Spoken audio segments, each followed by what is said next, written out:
She was 8 months This pregnant when footage she felt places hands you on in her the back. same as Not Meredith. helping hands, not loving hands, hands It's that not pushed. me. Meredith Ashford tumbled down I don't 22 know marble what that steps in her is. own mansion. Her skull cracked against the floor, her wrist shattered. Her body bounced like a rag doll while she desperately tried to protect the baby inside her. And at the top of the stairs, her husband's mistress stood watching, smiling, whispering one single word. Oops. She thought she got away with it. She thought no one saw. She thought she had committed the perfect crime. But there was something she didn't know.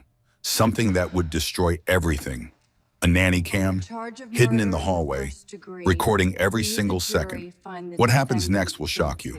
Because this isn't just a story about betrayal. It's about a 2-year affair, a 20-year obsession, $47 million in stolen money, and a conspiracy so twisted you won't believe it's based on real events. But here's what I promise you. By the end of this story, you will watch a broken woman rise from the ashes. You will watch the guilty pay for every lie, and you will witness a revenge so satisfying, so complete, that you'll want to stand up and cheer. Stay with me until the end. Trust me. You don't want to miss what happens when the footage plays in court. The last thing Meredith heard before her body hit the marble was Sloane's whisper. Oops. One word, soft as silk, cold as ice, dripping with satisfaction. Then gravity claimed her. Time stretched into something strange and elastic. Each second lasted an eternity as Meredith tumbled down the grand staircase of the Ashford mansion. 22 marble steps. She would learn that number later. 22 steps between the woman she had been and the woman she would become. Her hands flew to her belly as she fell. 8 months pregnant. 32 weeks of growing this tiny life inside her. Every instinct, every fiber of her being screamed one thing: protect the baby. Protect the baby. Protect the baby. Her shoulder slammed against the wrought iron railing. Pain exploded through her arm. Her hip cracked against a step. Then another. Her body twisted, curled, trying to shield her swollen abdomen from the impacts that kept coming. The crystal chandelier above her spun. Fractured light scattered across her vision like broken stars. The smell of lemon polish filled her nostrils. The same polish the housekeepers used every Tuesday. She had always loved that smell. Now it would haunt her forever. Her wrist bent at an angle that sent tining through her entire arm. She heard something crack, felt the wrongness of bones shifting where they shouldn't shift. The marble floor rushed up to meet her. She heard her own skull connect with stone. A sickening thud that seemed to echo through the mansion's grand foyer. The sound was wet, heavy, final. The last image burned into her mind was Sloane Whitmore standing at the top of the stairs, perfectly still, watching, a small smile playing at the corner of her lips. Those red-painted lips that Meredith had complimented Kermal just last month at the company Christmas party. Such a lovely shade, she had said. It really suits you. Sloane had smiled then too, the same smile she wore now, the smile of a woman who had gotten exactly what she wanted. Then darkness swallowed everything. Meredith surfaced slowly, like swimming up through dark water toward a distant, wavering light. The journey felt endless. Every time she thought she was close to breaking through, something would pull her back down. Voices came and went. Hands touched her. Machines beeped in rhythms she couldn't understand. Finally, after what might have been hours or days or weeks, she opened her eyes. White ceiling, harsh fluorescent lights, the antiseptic smell of hospital disinfectant, sharp, chemical, wrong. So different from the lemon polish of her home. Was it still her home? Had it ever been? She tried to move and pain exploded through her wrist. A soft cry escaped her lips before she could stop it. Mary, Mary, can you hear me? Harper's face swam into focus. Her best friend since nursing school. They had met over a cadaver in anatomy class, both of them green-faced and determined not to be the first to vomit. 12 years of friendship built on that moment of shared weakness. Now Harper looked worse than Meredith had ever seen her. Dark circles under her eyes. Deep lines of worry creasing her forehead. Her usually perfect ponytail was disheveled. Strands escaping in every direction. How long had she been sitting in that uncomfortable plastic chair? The baby, Meredith croaked. Her throat felt like sandpaper, like she had swallowed broken glass. Her hand moved to her belly, Still round, still there. But was it still moving? Was the baby still alive? She couldn't feel anything through the fog of pain and medication. Panic clawed at her chest with sharp, desperate fingers. The baby's fine. Harper grabbed her hand, squeezed hard, almost too hard. The baby's perfect. Strong heartbeat. No distress. You protected her, Mary. Even falling. Even with everything. You protected her. Tears leaked from the corners of Meredith's eyes, relief so intense it physically hurt. More painful than the broken wrist, the bruised ribs, the throbbing in her skull. She counted in her head, the way Dr. Brennan had taught her during prenatal visits. 1, 2, 3, breathe, feel, wait. Then she felt it, a tiny kick against her palm, strong, insistent, demanding attention the way her daughter already did even before being born. Her little fighter was still there, still surviving, still refusing to give up. What happened? Meredith whispered. The memories were foggy, fragmented, like a mirror that had been shattered and hastily glued back together. Pieces were missing, others were in the wrong place. She remembered stairs, the grand staircase she had descended thousands of times over 6 years of marriage. She remembered someone behind her. The click of heels on marble, the scent of expensive perfume that wasn't hers. And that word, that horrible, satisfied word. Oops. You fell, Harper said carefully, her nurse's training evident in the measured tone. The careful word choice. At the mansion, down the main staircase. Lucia found you at the bottom. She called 911. Lucia, the housekeeper they had hired 3 months ago to help prepare for the baby. A warm woman in her mid-40s with kind eyes and capable hands. Efficient, trustworthy. Meredith had liked her immediately, had felt safe with her in the house. Where's Preston? Something flickered across Harper's face. A shadow, a darkness. Her grip on Meredith's hand tightened almost imperceptibly. He's on his way. On his way? Meredith tried to sit up and immediately regretted it. The room tilted violently. Her head throbbed with a pain that pulsed behind her left eye like a second heartbeat. Nausea rolled through her stomach. How long have I been here? 6 hours. 6 hours. Her husband had been unreachable for 6 hours while she lay unconscious in a hospital bed, while their unborn daughter's life hung in the balance, while doctors ran tests and monitors beeped, and Harper sat alone in this sterile room, waiting. Something cold settled in Meredith's stomach, something that had nothing to do with her injuries. She thought about all the times Preston had been unreachable, the business trips that ran long, the meetings that couldn't be interrupted, the phone that was always on silent when she needed him most. She had made excuses for years. He was busy. He was successful. He was building something important. But 6 hours? While his pregnant wife lay in the hospital? The door opened and a woman in a white coat entered, Dr. Catherine Brennan. Meredith recognized her from prenatal appointments. Calm, competent, the kind of doctor who made you feel safe just by walking into the room. She had delivered hundreds of babies, had seen every complication, every crisis, every miracle. Her presence was reassuring in a way that nothing else had been since Meredith woke up. Mrs. Ashford, good to see you awake. Dr. Brennan checked the monitors, made notes on her tablet. Her movements were efficient, practiced. You have a concussion, moderate to severe. Your left wrist is fractured in 2 places. You have multiple contusions on your hip and shoulder, 3 bruised ribs, and some superficial lacerations that required stitches. You're going to be sore for weeks, maybe months. But the baby? Your daughter is remarkably resilient. We've been monitoring her continuously since you arrived. Heartbeat strong and steady. No signs of placental abruption. No fetal distress. No indication of any trauma whatsoever. Dr. Brennan paused, looked at Meredith with something like wonder. Honestly, Mrs. Ashford, I've seen falls from much shorter heights end in tragedy. The fact that you and your baby survived with the injuries you have is nothing short of miraculous. Miraculous. Lucky. These words kept being applied to her situation. But Meredith didn't feel lucky.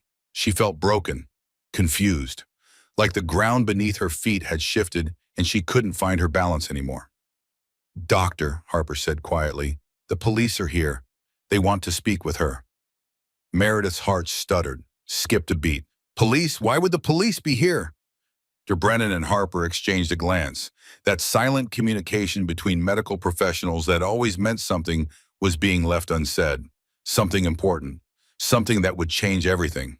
There are some questions about your fall, Dr. Brennan said carefully, choosing each word with precision. About how it happened. They need your statement when you are ready. I fell down the stairs. That's what happened. I lost my balance and I fell. Mary. Harper leaned closer. Her voice dropped to barely above a whisper, intimate, urgent. Lucia found something on the nanny cam. The nanny cam. Meredith had almost forgotten about it. Preston had insisted on installing it last month.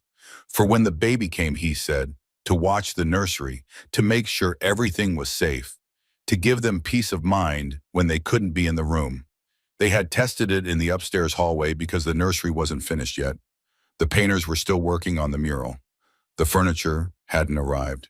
The upstairs hallway, where the stairs began, where she had been standing before she fell. What did she find? Before Harper could answer, the door swung open again.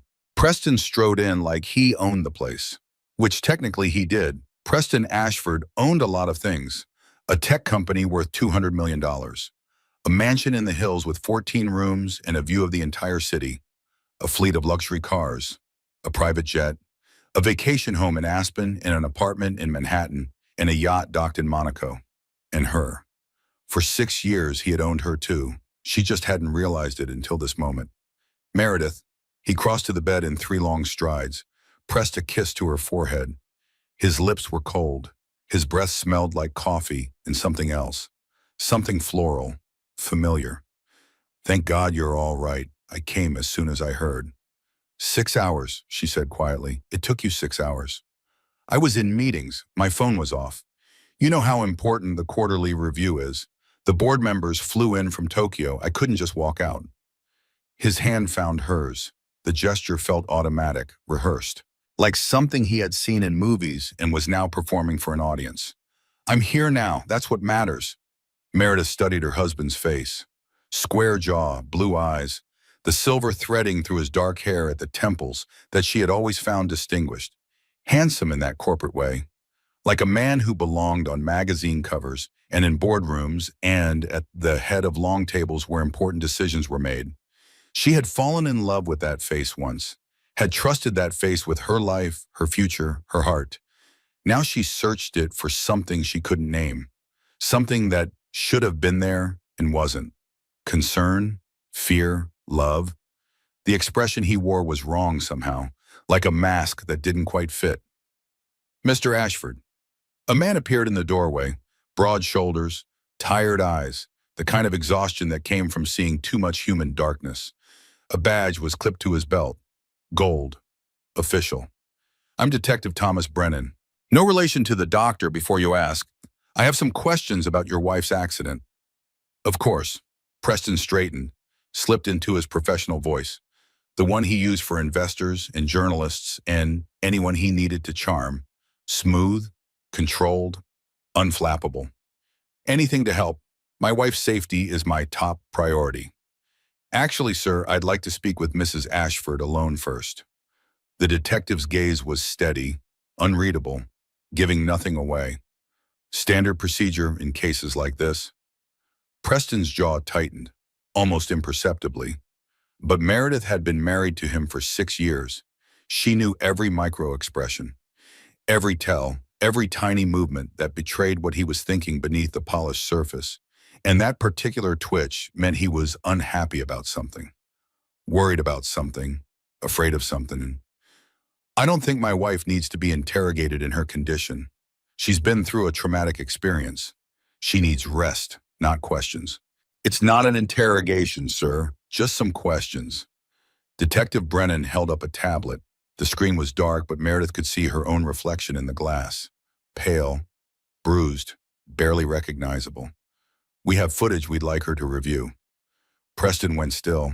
The stillness caught Meredith's attention more than anything else. Her husband was never still. He was always moving, talking, commanding, filling every room with his presence and his energy. He couldn't sit through a movie without checking his phone, couldn't have a conversation without pacing, couldn't exist without motion.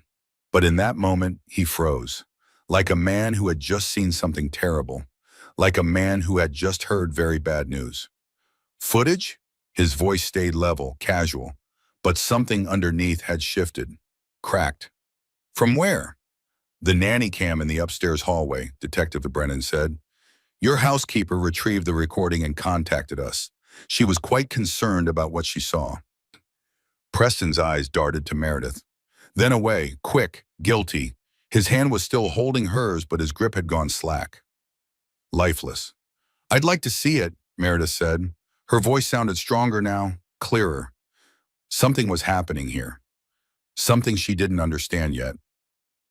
But she would. She would see it with her own eyes, and then she would know. Whatever it is, I want to see it. Detective Brennan nodded. He pulled a chair closer to the bed, sat down, turned the tablet around and pressed play. The footage was grainy, black and white, security camera quality, not Hollywood production. But clear enough, more than clear enough. She saw herself standing at the top of the grand staircase, her hand on the wrought iron railing, her other hand holding her phone. She had been looking at something on the screen, a text maybe, or an email. She couldn't remember now. It seemed so unimportant compared to everything that came after. Then a figure appeared behind her, Sloane Whitmore. 29 years old, blonde, beautiful in that sharp, angular way that photographed well and looked good in boardrooms. She had been Preston's executive assistant for 3 years. Efficient, professional, always perfectly dressed in designer clothes that were just slightly inappropriate for an office setting. Too tight, too short, too much skin. Meredith had never thought much about her beyond mild gratitude that she kept Preston's schedule organized, beyond occasional curiosity about how she afforded those designer clothes on an assistant's salary. On the screen, Sloane moved closer. Her lips were moving, saying something. The audio was muffled, but her expression was clear. Venom, pure, undiluted hatred twisting her pretty features into something ugly, something monstrous. Meredith watched herself turn, saw the confusion on her own face, the beginning of a question forming on her lips. What are you doing here? Or maybe, can I help you? The polite responses of a woman who didn't yet understand she was in danger. Then Sloane's hand shot out. The push was deliberate, forceful. No accident, no stumble, no attempt to help or steady or catch. Sloane Whitmore placed both palms flat against Meredith's back and shoved with all her strength. A violent, purposeful push designed to send her tumbling down 22 marble steps. The tablet showed Meredith falling, tumbling, her body bouncing off steps like a rag doll, arms flailing, legs twisting, the horrifying helplessness of someone with no control over their own body. Then Sloane's face filled the frame. She had moved to the edge of the stairs, looking down at where Meredith had landed, watching. Her lips curved into a small, satisfied smile. The smile of a woman who had accomplished something she had been planning for a long time. Then the expression changed, transformed. Horror replaced satisfaction in an instant. Her mouth opened in a practiced scream. She ran down the stairs with theatrical urgency. The performance was flawless. Concerned colleague rushing to help. Innocent bystander who had witnessed a terrible accident. No one would have known, except the camera knew. The camera saw everything. The tablet screen went dark. The hospital room was completely silent. Harper had her hand pressed over her mouth, tears streaming down her cheeks. Dr. Brennan stood frozen by the monitors, professional composure cracked. Detective Brennan watched them all with careful, assessing eyes. And Preston. Preston was staring at the tablet with an expression Meredith had never seen before. Not horror at what Sloane had done. Not rage at the woman who had tried to kill his pregnant wife. Not grief or shock, or any of the things a loving husband should feel in this moment. Not even surprise. Fear. Preston Ashford was afraid. But not afraid for her. Afraid of something else entirely. Afraid of what this meant. What it revealed. What would happen next. Where did you get that? His voice came out rough, strangled. That's private property. You can't just take footage from our home without a warrant.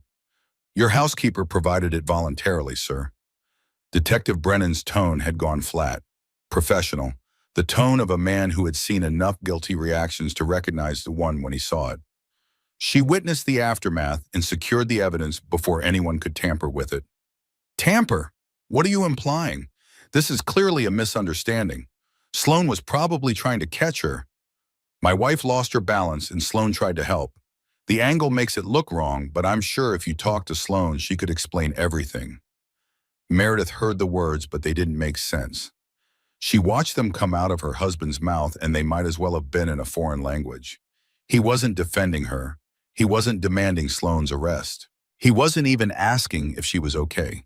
He was protecting Sloane. You knew, Meredith said. The room went silent again. Somehow even more silent than before. The kind of silence that precedes earthquakes and explosions and the end of everything familiar. Preston finally looked at her, really looked at her, and in his eyes she saw everything she needed to know. The guilt, the calculation, the way he was already planning his next move, the way he had always been 3 steps ahead, playing a game she didn't even know existed. Meredith, let's not do this here. Let's not make a scene. You knew about her, about you and her. Her voice cracked, splintered like glass. How long? This isn't the time or place for this conversation. You're injured. You need rest. We can talk about this later, in private, when you're feeling better. How long, Preston? He ran a hand through his hair, that familiar gesture of frustration, of annoyance. The same gesture he made when she asked too many questions about his schedule, when she wanted to talk about their relationship, when she did anything that inconvenienced him. She had always apologized when he made that gesture, had backed down, had told herself she was being too demanding, too needy, too much. Not anymore. It's complicated, he said. She pushed me down the stairs. She tried to kill our baby.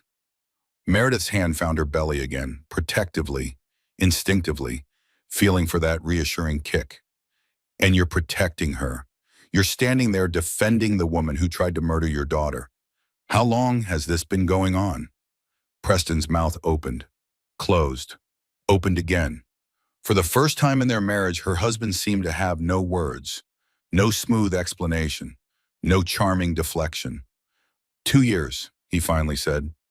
The words dropped like stones into still water, creating ripples that would spread out forever. Give or take. 2 years, 730 days of lies. 2 years of late nights that weren't really about work. 2 years of business trips where his assistant just happened to accompany him for important meetings. 2 years of looking her in the eye every morning and telling her he loved her while he was sleeping with someone else every night. 2 years of building a life on a foundation of sand, of quicksand, of nothing at all. Meredith started to laugh. The sound surprised her, harsh and broken and completely wrong for a hospital room. But she couldn't stop. The absurdity of it all, the sheer devastating absurdity. She had trusted him. She had loved him. She had given him everything she had to give. And he had been betraying her the entire time. Get out, she said when the laughter died. Meredith, let me explain. It's not what you think. Sloane and I, we have a connection, but it doesn't mean I don't love you. These things are complicated. Adults understand that relationships are nuanced. Detective Brennan, she didn't look at Preston, couldn't look at him. If she looked at him, she might shatter completely. I want to press charges, assault, attempted murder, whatever you can make stick. I want her arrested, and I want her to pay for what she did. Already done, Mrs. Ashford. The detective's voice was gentle now, almost kind, the voice of someone who had delivered this kind of news before, who knew how to handle the broken pieces of shattered lives. Ms. Whitmore was taken into custody an hour ago. She's claiming you fell, that she tried to catch you, that this is all a terrible misunderstanding. The footage shows otherwise. Yes, it does. Preston was still standing there, still taking up space, still breathing the same air. His presence was suffocating, contaminating. Meredith couldn't stand it. The sight of him made her physically ill. I said, get out. We need to talk about this, privately, without the police listening, without your friend judging. He gestured at Harper like she was an inconvenience, a piece of furniture in the way. This is between us, our marriage, our family, our business. No, The word came out strong, steady, surprising even herself. It was possibly the first time in 6 years she had said no to him and meant it. Nothing is between us anymore. You chose her, over me, over our daughter. You're protecting the woman who tried to kill us. There's nothing left to discuss. You're being emotional. It's the hormones, the stress of the fall, the medication they're giving you. You're not thinking clearly. When you calm down, when you've had time to process, you'll see this differently. Harper made a sound, low and dangerous, like a growl from an animal protecting its young. You need to leave now before I call security and have you removed. This is my wife, my baby. You can't keep me from them. I have rights. Actually, sir, Detective Brennan stepped forward, positioned himself between Preston and the bed. His hand rested casually near his badge, near his weapon. Given the circumstances, I think it would be best if you left voluntarily. We'll need to interview you separately about your knowledge of Ms. Whitmore's intentions and activities. And I should advise you that anything you say right now could be used in our investigation. Preston's face cycled through emotions. Anger, calculation, forced calm, the mask slipping and reforming, slipping and reforming. Finally, he took a step back. This isn't over, Meredith. We're going to talk about this. When you've calmed down, when you're thinking rationally, when you realize what you're throwing away. He walked out without looking back. The door clicked shut behind him. And Meredith finally let herself cry. Not gentle tears, not quiet weeping. These were sobs that tore from somewhere deep inside her. Ugly, loud, primal. The sound of a woman whose entire world had just collapsed, whose foundation had crumbled, whose future had been ripped away and replaced with something terrifying and unknown. Harper held her, didn't say anything, just held her and let her cry and handed her tissues and held her some more. The way a best friend does, the way a sister does, the way someone who loves you without conditions or agendas does. Outside the hospital window, the sun was setting, pink and gold and ordinary, the world going on as if nothing had changed, as if Meredith Ashford hadn't just learned that everything she believed was a lie. But something had changed. Everything had changed, and there was no going back. 3 days passed in a blur of hospital routine. Doctors checking vitals every 4 hours. Nurses monitoring the baby's heartbeat with machines that beeped in Word and printed out long strips of paper covered in wavy lines. Physical therapists teaching Meredith to work around her fractured wrist, to compensate for the cracked ribs that made every breath a small exercise in pain management. Harper stayed through all of it, sleeping in the uncomfortable plastic chair beside the bed, bringing real coffee from the good cafe down the street instead of the watery hospital version, screening phone calls and turning away visitors and fielding questions from well-meaning acquaintances who had seen the news coverage. Because there was news coverage now. The story had leaked somehow, maybe from a hospital employee, maybe from the police department, maybe from Preston's company, where rumors spread faster than viruses. Tech mogul's pregnant wife, injured in fall. Mistress questioned in connection with assault. The headlines were everywhere. Meredith didn't read them. Harper made sure of that. Preston didn't come back. He texted once on the second day, a long message about needing space, about how complicated things were, about how he hoped she would see reason once the initial shock wore off, about how 20 years of friendship with Sloane couldn't just be thrown away over one moment of poor judgment. Meredith read it twice. Let every word sink in. 20 years of friendship.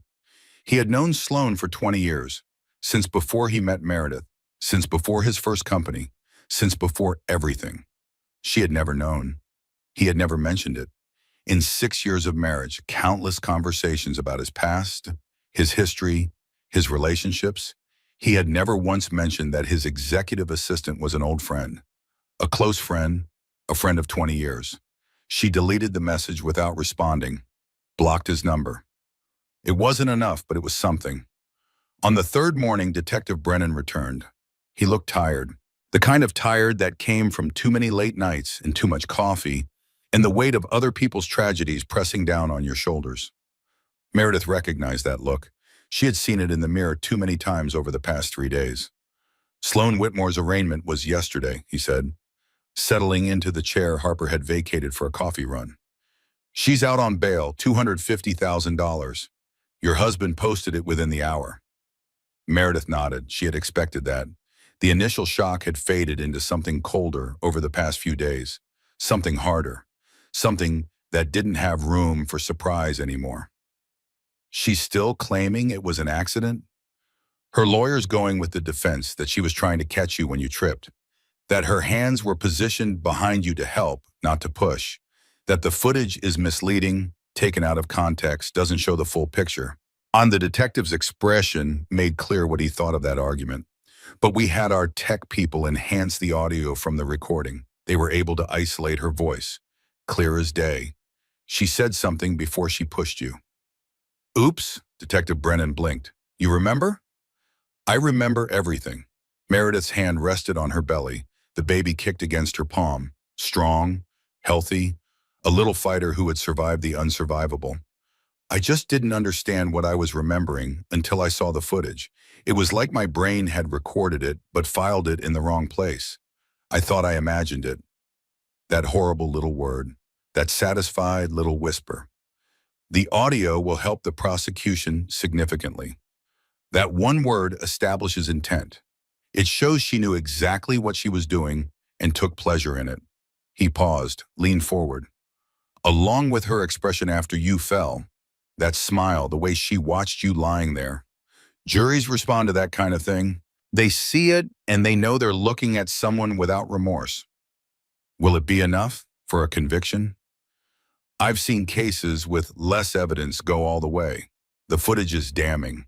The audio is damning. The smile is damning. He paused again. Something shifted in his expression. Something careful. But I should warn you, her attorney is expensive. One of the best criminal defense lawyers in the state. And your husband seems willing to fund a vigorous defense. He's hired a PR firm too. There are already stories circulating about you, about mental instability, about jealousy, about hormones making pregnant women paranoid and irrational. Of course Preston was fighting back. Of course he was trying to rewrite the narrative. That was what he did. That was what he had always done. Control the story, control the perception, control everything and everyone around him. I spoke with Lucia Rodriguez, Detective Brennan continued, your housekeeper. She's been very cooperative, very helpful. Something in his tone suggested there was more. She had additional information she thought you should know. Additional information? The nanny cam in the hallway wasn't the only recording device in your home. Apparently your husband had cameras installed throughout the mansion. Security purposes, he said. The footage backs up to a cloud server. Lucia has been with you for 3 months, and in that time, she's noticed some concerning things. She saved copies of several recordings. She thought you should see them. Before Meredith could ask what that meant, the door opened. Harper returned with 2 cups of coffee and a paper bag that smelled like cinnamon rolls. Behind her was Lucia herself, small and solid, with kind eyes that had seen too much and capable hands that had cleaned up too many messes. She looked nervous, uncomfortable, like someone about to deliver bad news but determined to do it anyway. Mrs. Ashford, Lucia clutched a USB drive in her fingers. Her knuckles were white. Her accent was barely noticeable after 40 years in America, but it grew stronger when she was emotional. I'm so sorry. I should have told you sooner. I should have said something. I didn't know how. I didn't know if it was my place. You were my employer's wife, and I was just the help. And I thought maybe I was seeing things wrong, understanding things wrong. Told me what, Lucia? The older woman exchanged a glance with Detective Brennan. He nodded slightly. Permission, encouragement. I was let go, Lucia said, yesterday morning. Mr. Ashford called me personally, told me my services were no longer required, said he would have my final check mailed, said if I spoke to anyone about what I had seen or heard in the house, there would be consequences, legal consequences. He fired you for calling the police, for saving my life? I think so, yes, for the footage, for not coming to him first, for not being loyal. Lucia's lip trembled. But before I left, Before I turned in my keys, I made copies of everything. Not just the day you fell, all of it. Everything the cameras recorded for the past 4 months. She held out the USB drive like an offering, like a grenade with the pin already pulled, like something that could destroy or save, depending on who held it and how they used it. Harper took it, connected it to her laptop. The screen filled with file folders, dates going back to August, dozens of recordings, hundreds of hours of footage, a documentary of a marriage that Meredith hadn't known she was starring in. What am I looking at? The truth, Lucia said quietly, about what's been happening in your home while you were away, while you were at work, at appointments, visiting your mother before she passed. Her voice caught. I'm sorry, Mrs. Ashford. I'm so sorry you have to see this, but you need to know. You deserve to know. Harper clicked on a file at random. September 15th, the master bedroom, Meredith's bedroom, the room she had decorated herself, choosing every fabric and color and piece of furniture. The bed with the hand-carved headboard she had found at an antique shop in Vermont. Her wedding photo on the nightstand. Her grandmother's quilt folded at the foot of the bed. Her closet visible through the open door, full of the clothes she wore, the life she lived. Sloane was in the frame. She was wearing Meredith's silk robe, the blue one with the embroidered cherry blossoms, a gift from her mother for her 30th birthday. Her mother had spent weeks looking for it, had it shipped from a specialty store in Kyoto, had wrapped it with hands that were already trembling from the illness that would take her 6 months later. Sloane was sitting at Meredith's vanity, using Meredith's hairbrush, the silver one that had belonged to her grandmother, spraying Meredith's perfume. The bottle Preston had given her for their first anniversary. Preston walked into the shot. His shirt was unbuttoned, his feet bare, his hair disheveled in a way Meredith recognized, a way that meant he had been in bed, that he had just woken up, or that he hadn't slept at all. She won't be back until Tuesday, he said. His voice was casual, comfortable, the voice of a man in his own home with someone he was completely at ease with. Stop worrying, you can relax. I'm not worried, I just wish you'd tell her already. Get it over with.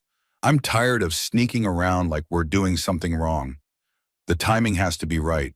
After the baby's born, after I have an heir, someone to inherit everything I've built, then we can make this official. Then we can be together publicly. Sloane turned in the chair, looked up at him with something that might have been love, might have been possession, might have been satisfaction at a plan coming together. And what about her? She's not just going to disappear. She's not going to hand over everything and walk away. She'll take a settlement. Meredith isn't complicated. She's practical. She'll do the math and realize it's better to take the money and start over than to fight. Preston loosened his tie, draped it over a chair, the chair where Meredith laid out her clothes each night, planning her outfits for the next day. She's been useful, a good wife for the public image, decent hostess, photographs well at company events. But let's be honest, Sloane, the passion died years ago, if it was ever really there at all. Useful. The word hit Meredith like a physical blow, harder than the marble floor, harder than any of the injuries she was still recovering from. She had been useful, like a tool, like an appliance, like something you kept around because it served a purpose and discarded when it didn't. Keep playing, she heard herself say. Her voice sounded far away, like it belonged to someone else, someone stronger, someone who could watch this without breaking. I want to see all of it. Over the next hour, she watched her marriage unravel in recorded fragments. Sloane and Preston in every room of the mansion, the kitchen where Meredith had learned to make his favorite meals, the living room where they had celebrated anniversaries and hosted parties, the garden where she had planted roses that bloomed every spring, the bedroom where she had made love to him and slept beside him and dreamed about their future together. She watched them laugh together at inside jokes she didn't understand, planned together for a future that didn't include her, discussed the divorce like it was a business transaction, with assets and liabilities and acceptable losses. She watched Sloane wear her clothes, use her makeup, sleep in her bed, drink from her favorite coffee mug, take over her life piece by piece, item by item, while Meredith remained oblivious. In one clip dated 3 months ago, Sloane's voice turned cold. The pregnancy complicates things. Preston was at his home office desk, papers spread out in front of him, numbers and contracts, and the building blocks of his empire. I know. I tried to convince her to wait another year, to focus on her career first, to make sure we were ready, but she wanted to start a family. He sighed, the put-upon sigh of a man dealing with an inconvenience. She's always wanted children. It was one of the things we talked about when we first met. I thought I could keep putting her off, but she was getting suspicious, starting to ask questions. So you got her pregnant to stop her from asking questions? I got her pregnant because it was easier than explaining why I didn't want to, and because a child ties her to me, makes her less likely to leave, less likely to cause problems when the time comes. You should have been more careful. You should have just told her the truth.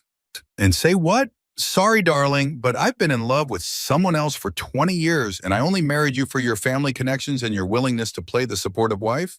He laughed, bitter, cold. She would have made a scene, gone to the press, damaged my reputation. This way is cleaner. Cleaner. There's going to be a baby, Preston, a real human being, your child. My heir, that's different. He looked up from his papers, met Sloane's eyes. The Ashford name needs to continue. My mother has been pressuring me for years. A child with the right genetics, the right background, raised with the right values. Meredith comes from good stock, educated, attractive, no history of mental illness or hereditary conditions. She'll produce a healthy heir, and then she'll be taken care of, and we can finally be together. Taken care of, like she was a problem to be solved, an obstacle to be removed. Sloane moved closer to the desk, leaned against it. Her eyes were calculating, sharp. And if I don't want to wait 9 more months, another year while you play house and pretend to be the happy, expectant father, then you'll have to learn patience. I've been patient for 20 years, Preston.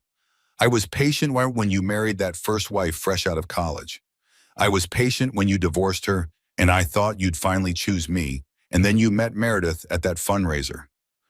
I was patient when you proposed to her 3 months later and told me it was just for show, just for business, just for a few years until your company was stable.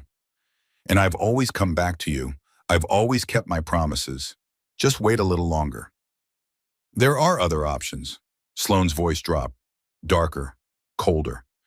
Pregnancies fail all the time. Accidents happen. Women fall downstairs. Women have complications. Women miscarry. It's tragic, but it's common. No one would blame you. The room was silent.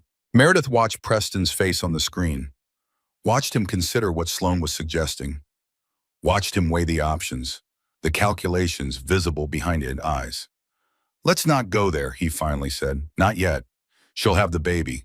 I'll wait a decent interval, a year, maybe 2. Then we proceed as planned. A quiet divorce, a generous settlement, a non-disclosure agreement, and then we can finally have the life we've always wanted. And if I don't want to wait, then you'll have to trust me the way you had always trusted me, the way you always will. The footage ended. The screen went dark. Meredith stared at the frozen timestamp. October 15th, 3 weeks before the fall, 3 weeks before Sloane decided she was done waiting. There's one more, Lucia said. Her voice was barely above a whisper. From 2 weeks before you fell. It's the worst one. I wasn't sure if I should show you. Show me. The timestamp read October 29th. The location was the mansion's second-floor hallway, near the stairs. The same hallway where Meredith would fall 22 steps to the marble floor below. Sloane was on the phone, her back to the camera, but her voice was clear, confident. The voice of someone who had made a decision and was not going to be talked out of it. I don't care what he says. I'm done waiting.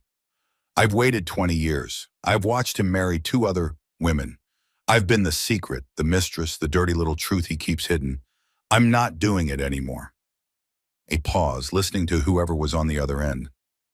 Mother, I know what I'm doing. I have a plan. Another pause. If she doesn't have an accident soon, I'll make sure she has one. It's not that complicated. The stairs are steep. She's pregnant. She's tired all the time. Always distracted. Always looking at her phone. Always forgetting to hold the railing. These things happen. They happen every day. Meredith felt the blood drain from her face, felt her hands go cold, felt her heart beating too fast, too hard, threatening to burst out of her chest.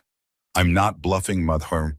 I've put in 3 years with this man in his house, 20 years of my life waiting for him, loving him, believing him when he said I was the one he really wanted.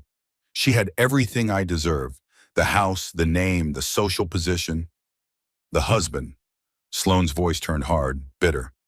And she didn't even appreciate it. She was so oblivious, so trusting, following him around like a puppy, believing every lie he told her. It was pathetic to watch. Another pause. I don't care about consequences. I care about results. And the result I want is to be Mrs. Preston Ashford, the real Mrs. Ashford, not the placeholder, not the waiting room, the actual wife. Her voice softened, almost tender. I deserve it, Mother. After everything I've sacrificed, after all the years I've waited, I deserve to have what I want. The call ended. Sloane turned toward the camera. For a split second, she looked directly at the lens, directly at Meredith, across time and circumstance. Her expression was calm, resolved, the expression of someone who had made peace with their choices. Then she walked away, down the stairs, into the rest of her life, into the plan she had been building for weeks. The room was very quiet. Harper had her hand pressed over her mouth. Her face was pale, stricken, the face of someone who had just watched a horror movie and realized it was actually a documentary. Detective Brennan was already on his phone, speaking in low, urgent tones. Words like premeditation and conspiracy and additional charges filtered through the silence. Lucia stood with her head bowed, hands folded in front of her, the posture of someone seeking forgiveness for delivering an unforgivable truth. She planned it, Meredith said. Her voice came from somewhere far away, disconnected from her body, disconnected from everything she had known and believed about her life. Weeks in advance, she called her mother and told her she was going to kill me. She discussed it casually, like she was planning a dinner party or a business meeting. It's premeditated, Detective Brennan confirmed. He had ended his call. His expression was grim, determined. This changes everything. This isn't assault anymore. This isn't attempted manslaughter. This is attempted murder in the first degree, planned and discussed with another party, conspiracy for both you and your unborn child. And Preston? Meredith's voice cracked on his name, the name of the man she had married, the name she had taken, the name she had given to the baby growing inside her, that other recording, the one where she talked about accidents, where she talked about pregnancies failing. He heard all of that. He didn't stop her. He just told her to wait, to be patient, to trust him. We're expanding the investigation immediately. Conspiracy charges are possible. Accessory before the fact. If we can prove he knew she was planning this and did nothing to stop it or warn you, he's culpable too. Meredith looked at Lucia, this woman she barely knew, this employee who had risked her job, her livelihood, her references, her future employment, all to do the right thing, all to save someone else. Why, she asked. You could have ignored it, kept your head down, collected your paycheck and pretended you didn't see anything. Why risk everything? Lucia's eyes were wet, but her voice was steady when she spoke. Because I have a daughter too, Mrs. Ashford. She's 22 years old now, just finished college, starting her life, and if anyone ever tried to hurt my future grandchildren. She shook her head, pressed her hand to her heart. Some things you can't look away from. Some things you have to stand up against, even when it costs you everything, even when it's hard, even when it's easier to stay silent. Harper moved to sit on the edge of the bed, took Meredith's hand, held on tight, the way she had when they first became friends, the way she had at Meredith's mother's funeral, the way she always did when the world was too much and Meredith needed someone to hold her together. What do you want to do? Meredith thought about her husband, the man she had loved with everything she had, the man she had built a life with, the man she had created a future with, the father of her unborn child. She thought about the way he said useful like it was a compliment, the way he discussed her like she was a problem to be managed, an inconvenience to be eliminated. an obstacle between him and the life he really wanted. She thought about Sloane, the smile after the push, the phone call planning her murder, the casual cruelty of stealing her clothes, her perfume, her life piece by piece, while Meredith remained oblivious, grateful even. Happy to have such an efficient assistant handling her husband's schedule. And she thought about her daughter, the baby growing inside her, the little fighter who survived a fall down 22 marble steps because her mother's body absorbed the impact. Who would grow up and ask questions and deserve answers? What did she want? She wanted the truth. She wanted justice. She wanted to burn it all down. I want a lawyer, Meredith said, the best divorce attorney in the city, someone who isn't afraid of the Ashford money or the Ashford name or the Ashford connections. And I want to make sure Sloane Whitmore spends the rest of her youth in prison regretting the day she touched me. Harper smiled. It was fierce, protective, triumphant. The smile of a woman who had been waiting years to watch her best friend wake up. I know exactly the right person. Grant Hollister's office smelled like leather and old money, and the particular confidence that came from winning cases other people thought were unwinnable. Mahogany desk polished to a mirror shine. Floor-to-ceiling bookshelves filled with legal volumes and awards and photos with important people. Degrees from Yale and Columbia framed on the walls in matching gold frames. A corner office on the 47th floor with a view of the entire city spread out below like something he owned. He was in his late 40s, silver-haired, sharp-eyed, the kind of man who looked like he had never lost a fight in his life and wasn't planning to start now. Mrs. Ashford, he gestured to the leather chair across from his desk. Please, make yourself comfortable. Can I get you anything? Water? Tea? Something stronger? Water is fine. Meredith lowered herself carefully into the chair, 8 months pregnant with a fractured wrist and ribs that ached every time she breathed. Moving was still an exercise in endurance, in remembering which positions hurt less than others. Harper hovered nearby, ready to help if needed, ready to catch her if she fell, the way she had been since the hospital, the way she probably always would be now. I've reviewed everything, Grant said once they were settled. The footage, the police reports, the preliminary findings from the criminal investigation, the additional recordings your housekeeper provided. He folded his hands on the desk. His expression was unreadable in that practiced way lawyers developed. I have to be honest with you. In 23 years of family law, I've never seen anything quite like this. Is that good or bad? For your case? Very good. For your husband and his mistress? Catastrophic. He slid a thick folder across the desk. This isn't just about divorce anymore, Mrs. Ashford. This is about criminal conspiracy, fraud, attempted murder. And if my suspicions are correct, we're also looking at significant financial crimes. Financial crimes? I've retained a forensic accountant, Margaret Chen. She's the best in the field, worked for the FBI for 15 years before going private. She's been looking into Ashford Technologies' books. He paused, let the silence build. Some irregularities have already emerged. Offshore accounts in the Caymans and Switzerland. Unusual transfers to shell companies that don't seem to do anything. Invoices for services that were never rendered. Expense reports for trips that never happened. Meredith processed this slowly. Her husband, the man who lectured her about household budgets and questioned every purchase over $500. Who made her feel guilty for buying new furniture for the nursery?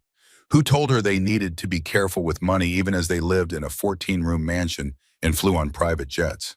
You think he's been stealing from his own company?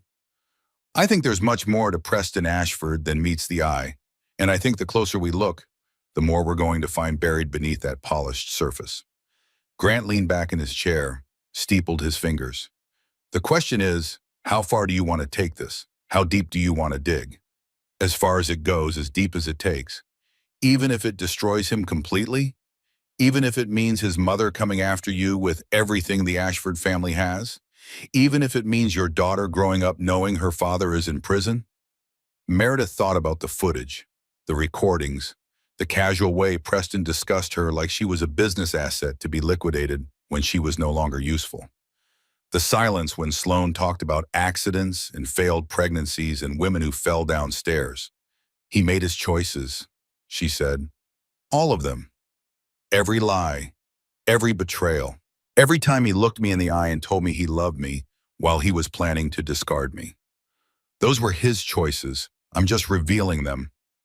Grant nodded. Something like approval flickered in his eyes, the look of a man who recognized a fighter when he saw one. Then let's begin. The next 3 weeks became a crash course in the dissolution of a marriage. Meredith learned that the mansion in the hills wasn't owned by both of them, as she had believed for 6 years. Preston had kept her name off the deed. For tax purposes, he had explained when they bought it. Simpler this way. You trust me, don't you? And she had. Of course she had. She had trusted him with everything. She learned that the prenup she had signed the night before their wedding, barely reading it because she was so in love and so certain they would be together forever, protected his pre-marriage assets completely. But she was entitled to half of everything accumulated during their 6 years of marriage, which, as it turned out, was substantial. Preston had not been idle during their years together.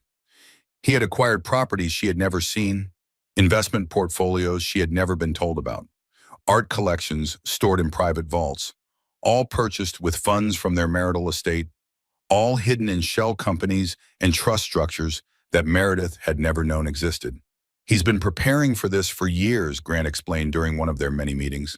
Papers spread across the conference table, charts and graphs and evidence of deception, building escape routes, hiding assets, creating layers of protection between himself and accountability. The affair with Sloane isn't impulsive or emotional. It's strategic. She's been helping him structure the financial side of things since the beginning. So she's not just his mistress. She's his co-conspirator, his partner, has been from the very beginning, as far as I can tell. But Grant pulled out a timeline he had constructed, names and dates and connections spreading across the page like a spider's web. They met at a conference in Chicago 4 years before your wedding. She was working for a competing tech firm. Their relationship began then, if not earlier. Within 6 months of that conference, she was working as his executive assistant. Within a year, she was running parts of his operation that you never saw and never knew existed. Meredith sat with this information, let it settle into her bones like lead. The betrayal kept finding new depths, new levels of pain. Just when she thought she understood the full scope of it, another layer peeled back to reveal something worse underneath. "What about my mother's funeral?" she asked quietly. Grant's expression shifted, softened slightly, the first crack in his professional facade. "What do you mean?" "The footage from September, when I was in Denver burying my mother, saying goodbye to the woman who raised me. They were in my house, in my bedroom, in my bed." Her voice caught, cracked. "While I was standing at her grave, Sloane was wearing my mother's robe, using my mother's perfume, sleeping with my husband under my mother's quilt. I saw those recordings, yes. She wore my mother's necklace." The words came out flat, empty. But somewhere beneath the numbness, a white-hot rage was beginning to build. A furnace being stoked with coal that would never stop burning. "There's a clip from October 2nd. Sloane is going through my jewelry box. My jewelry box that my mother gave me when I turned 18. She tries on my mother's pearl necklace. The one Mom wore at her wedding to my father. The one she gave me the day before she died, when she could barely speak, when she held my hand and told me she loved me." Meredith's voice cracked completely. "Sloane held it up to her neck and said it would look better with her coloring." And Preston laughed. He laughed and said I would never notice, said I was too busy grieving to pay attention to anything. Harper made a small sound of fury, something between a growl and a sob. "And he was right," Meredith continued. "I didn't notice. I came home from burying my mother and nothing seemed wrong. Everything was exactly where I left it. He kissed me at the door and told me he was sorry for my loss and made me tea and held me while I cried, and I thought, at least I have him. At least I have this marriage. At least I'm not alone." The silence stretched, heavy, painful, suffocating. "This is the man I married," Meredith said finally. "This is who he's always been. I just didn't see it. I didn't want to see it. I loved the version of him I believed in so much that I blinded myself to the version that actually existed." She thought about their wedding day, 6 years ago in June, the garden ceremony she had dreamed about since she was a little girl. The dress her mother had helped her choose, the vows they had written themselves, promising forever, promising loyalty, promising to love each other through everything. Preston had seemed like everything she had ever wanted, successful but not arrogant, charming but not superficial, attentive but not smothering. He had pursued her with such focus, such determination, making her feel chosen, special, like the heroine of her own love story. Looking back now, she could see the signs, the tiny red flags she had dismissed or explained away, the way he had isolated her from friends, subtly, gradually, making small comments about how this one was jealous of her success. That one was a bad influence. The other one was taking up too much of her time, until her social circle had shrunk to almost nothing and she was dependent on him for everything. The way he had managed their finances, taking control while telling her she didn't have a head for numbers, making her ask for money, making her justify every purchase, making her feel guilty for wanting things. The way he had made decisions for both of them and framed it as taking care of her, where they lived, what they ate, when they saw friends, how they spent their time, always his preferences, always his choices, always presented as what was best for them both. She had mistaken control for love, possession for passion, manipulation for care. "I should have listened to Louise," she said. "Your sister? We haven't spoken in 4 years. She tried to warn me before the wedding. She came to my apartment 3 days before I was supposed to walk down the aisle and she begged me not to do it. She said Preston was wrong for me, too controlling, too ambitious, too focused on what he wanted to the exclusion of everything else." Meredith laughed bitterly. The sound scraped against her throat. "She said I was disappearing into him, losing myself piece by piece, becoming a reflection of what he wanted instead of who I actually was. What happened? I told her she was jealous, jealous of my success, jealous of my happiness, jealous that I had found love and she was still alone. The shame of that memory burned. We had a terrible fight. I said things I can never take back, and I chose him over my own sister, over the only family I had left after our father died. Have you thought about reaching out to her? I've thought about it every day since I saw that footage. But what would I say? You were right, I was wrong. My husband's mistress tried to kill me and my baby." She shook her head. "I need to get through this first. I need to be strong enough to admit how wrong I was. Strong enough to face her knowing she saw what I couldn't see." The meeting ended with plans, strategies, timelines. Grant explained the process in careful detail. Separation paperwork, asset discovery, depositions and motions in the intersection with the criminal case. It would be long, complicated, emotionally exhausting.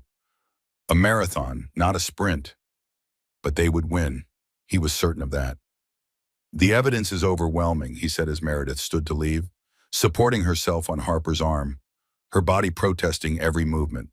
Between the footage, the financial records, and the criminal charges, Preston Ashford is going to lose everything he values: his reputation, his company, his freedom, possibly if the fraud allegations pan out. Grant paused. Let the weight of his words settle. The question isn't if we win, it's how completely we destroy him in the process.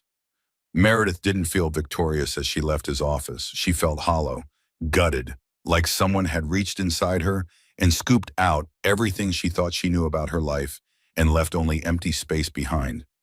Harper drove her back to the small apartment they had been staying in, not the mansion. Ajimedigian. Meredith couldn't go back there, couldn't walk through those rooms knowing what had happened in them, what was still happening in them. Every surface contaminated by memories that were no longer real. That night, she couldn't sleep. She sat in the dark living room with her laptop open, the blue glow illuminating her face, the cursor blinking on a search page like a heartbeat. She typed, "Signs of emotional abuse in marriage." The results filled the screen. Checklists, articles, personal stories from other women who had lived through what she was living through now. She read them all, hour after hour, recognizing herself in every paragraph. Isolation from friends and family? Check. Financial control and restriction? Check. Gaslighting and making you doubt your own reality. Check. Making you feel crazy for noticing things that were actually happening. Check. The charming public persona that disappeared completely behind closed doors. Check. Love bombing followed by withdrawal of affection as punishment. Check. She'd been living in a carefully constructed prison, and she hadn't even known the bars were there. She had thought she was free, thought she was loved, thought she was building a life. All along, she had just been building her own cage. At 3 in the morning, she typed something else. How to know if you were being gaslit? The answer was devastatingly simple. If you constantly questioned your own perception of reality, if you apologized for things that weren't your fault, if you felt confused and destabilized all the time, if you had lost trust in your own judgment, if you couldn't make decisions without approval, if you felt like you were going crazy, Meredith had done all of those things for years. Every time she had felt something was wrong with Preston, every time her instincts screamed at her, every time a small voice in the back of her mind whispered that this wasn't right, she had talked herself out of it, dismissed it as paranoia, insecurity, hormones, the irrational fears of a woman who didn't appreciate how good she had it. She hadn't been paranoid. She hadn't been irrational. She had been right. Her instincts had been trying to save her all along, and she had silenced them again and again because she loved a man who didn't exist. The realization was devastating and liberating and terrifying all at once. Her baby kicked, strong, insistent, as if reminding her she wasn't alone, that whatever came next, they were in it together, that there was still something worth fighting for. I know, little one, Meredith whispered, her hand pressed against her belly, feeling that movement, that life, that future. I know I'm going to figure this out for both of us, I promise. She closed the laptop, sat in the darkness, let herself feel everything she had been pushing away. The grief for the marriage she thought she had, the anger at the man who had deceived her, the fear of what came next, the shame of having been fooled so completely, the loneliness of having lost everything familiar, and underneath it all, pushing up like a flower through concrete, a tiny, stubborn spark of hope that refused to die. Somewhere in the city, Preston was sleeping in the bed they had shared, with the woman who had tried to kill her, in the house built on lies. Let him have it, Meredith thought. She was going to build something better. The forensic evidence kept mounting. Every day, Margaret Chan uncovered something new. In another shell company, another offshore account, another paper trail leading to money that should have been in their marital accounts and somehow wasn't. He's been doing this for at least a decade, Margaret explained during one of their strategy sessions. Her laptop open, spreadsheets glowing. Before you even met him, it's systematic, methodical. He moves money in small increments to avoid detection, creates invoices for consulting services that were never performed, pays bonuses to employees who don't exist. How much are we talking about?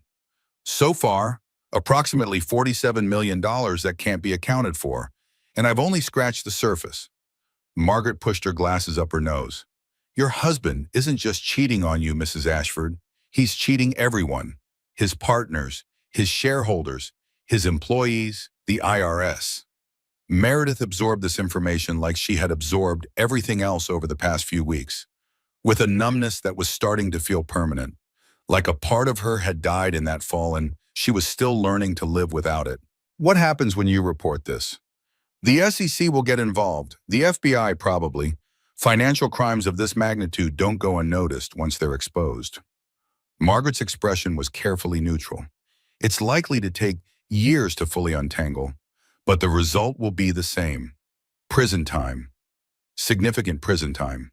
Prison, her husband in prison, the father of her child in an orange jumpsuit behind bars. Meredith waited to feel something, satisfaction, vindication, even grief. Nothing came. Keep digging, she said. Preston's mother arrived 3 days later. Vivian Ashford was 65 years old, silver-haired, and draped in the kind of quiet wealth that didn't need to announce itself. Chanel suit, Hermes scarf, pearls that had been in the family for 4 generations. She moved through the world like someone who owned it, because in many ways she did. She showed up at Harper's apartment without calling first, without warning. Just appeared in the doorway like a summons from another world. Meredith, her voice was cool, perfectly modulated, the voice of a woman who had never raised it in her life because she had never needed to. We need to talk. Meredith was 8.5 months pregnant, covered in fading bruises, with a cast on her wrist that wouldn't come off for another month. She was wearing sweatpants and one of Harper's old college t-shirts. She hadn't washed her hair in 2 days. She looked exactly like a woman who had been through hell and was still there. Vivian looked at her with something between pity and disdain. The look of a woman who had never been vulnerable in her life, contemplating someone who was nothing but. "May I come in?" No. The word surprised both of them. Meredith had never refused Vivian anything. Not once in 6 years of marriage to her son. Vivian Ashford was a force of nature, a matriarch who expected obedience and generally received it. People didn't say no to her. They certainly didn't say no while wearing sweatpants and standing in the doorway of a cramped apartment. "I've come to make you an offer," Vivian said. Her tone suggested this was generous, a gift she was bestowing, a kindness she didn't have to extend. "Walk away from all of this, the divorce proceedings, the criminal investigation, the forensic accounting, all of it. You'll receive $2 million, a clean break, no scandal, no publicity, no dragged-out legal battles. And in return, you sign a non-disclosure agreement, comprehensive, permanent. You decline to testify against Sloan. You tell the police you don't remember what happened that day. Memory is so unreliable after head trauma, wouldn't you agree?" Vivian's smile was thin, sharp, like a blade covered in silk. "You take the money, you have your baby. You build a new life somewhere far from here, and we never speak of this unpleasantness again. Everyone wins." Meredith leaned against the doorframe. Her body ached. Her heart ached more, but her voice was steady when she spoke. "Does Preston know you're here?" Preston is being foolish, emotional, thinking with parts of himself other than his brain, as men so often do. He's not considering the family's reputation, the Ashford name, what this will do to the company his great-grandfather built. Vivian stepped closer. Her perfume was expensive, overwhelming, cloying. "I'm trying to help you, Meredith. Truly. $2 million is more than you would ever get in a divorce settlement. More than you could earn in 20 years of working. More than you'll ever need. Take it. Disappear. Let this whole ugly business fade away like a bad dream. Your son's mistress pushed me down 22 marble steps. An accident. A moment of passion. These things happen between women fighting over a man. She tried to kill my baby. Your grandchild. The child is fine. You're fine. No permanent damage was done." Vivian waved her hand dismissively, as if attempted murder was a minor inconvenience, a social faux pas rather than a crime. "Let's not make this bigger than it needs to be. I have video footage of her pushing me, audio of her planning it weeks in advance, evidence of her discussing it with her own mother. Footage can be manipulated. Experts can be hired to say whatever we need them to say. A good lawyer can make this very complicated for you, very expensive, very drawn out." Vivian's voice hardened, the silk falling away to reveal the steel underneath. "You don't want to fight the Ashford family, Meredith. We have resources you can't begin to imagine. We can make this process very, very difficult. We can tie you up in court for years, drain every penny you have, make sure no one in this city will hire you or rent to you or associate with you. Is that what you want for yourself? For your child? Are you threatening me? I'm offering you a way out, a generous one, the only one you're going to get." She reached into her Hermes bag, pulled out a check, pre-signed, pre-dated, $2 million, made out in Meredith's name. "Take it, walk away. This is the best decision for everyone, including your daughter." Meredith looked at the check. $2 million, more money than she had ever seen, more than she had ever dreamed of having, enough to buy a house, start a business, send her daughter to the best schools, build a life free from want or worry. All she had to do was let Sloan walk free. Let Preston escape consequences. Let the Ashford family rewrite history so that she became the unstable pregnant woman who fell down the stairs and they became the victims of her delusions. You know what I keep thinking about? Meredith said quietly. Vivian waited, confident, certain. The check still extended toward Meredith like an offering. The nanny cam, we installed it for the baby, to watch the nursery, to make sure she would be safe when we couldn't be in the room with her. She looked up, met Vivian's eyes. Your son put that camera there to protect our daughter, and it ended up capturing the woman he's been having an affair with, pushing me to my death while she whispered, oops. A pause. That's irony, isn't it? Or maybe it's justice. I can't decide which. Meredith, be reasonable. Think about what you're doing. Your daughter-in-law is standing in front of you with a broken wrist and bruises on her body and a baby that almost died. And you're asking me to be reasonable.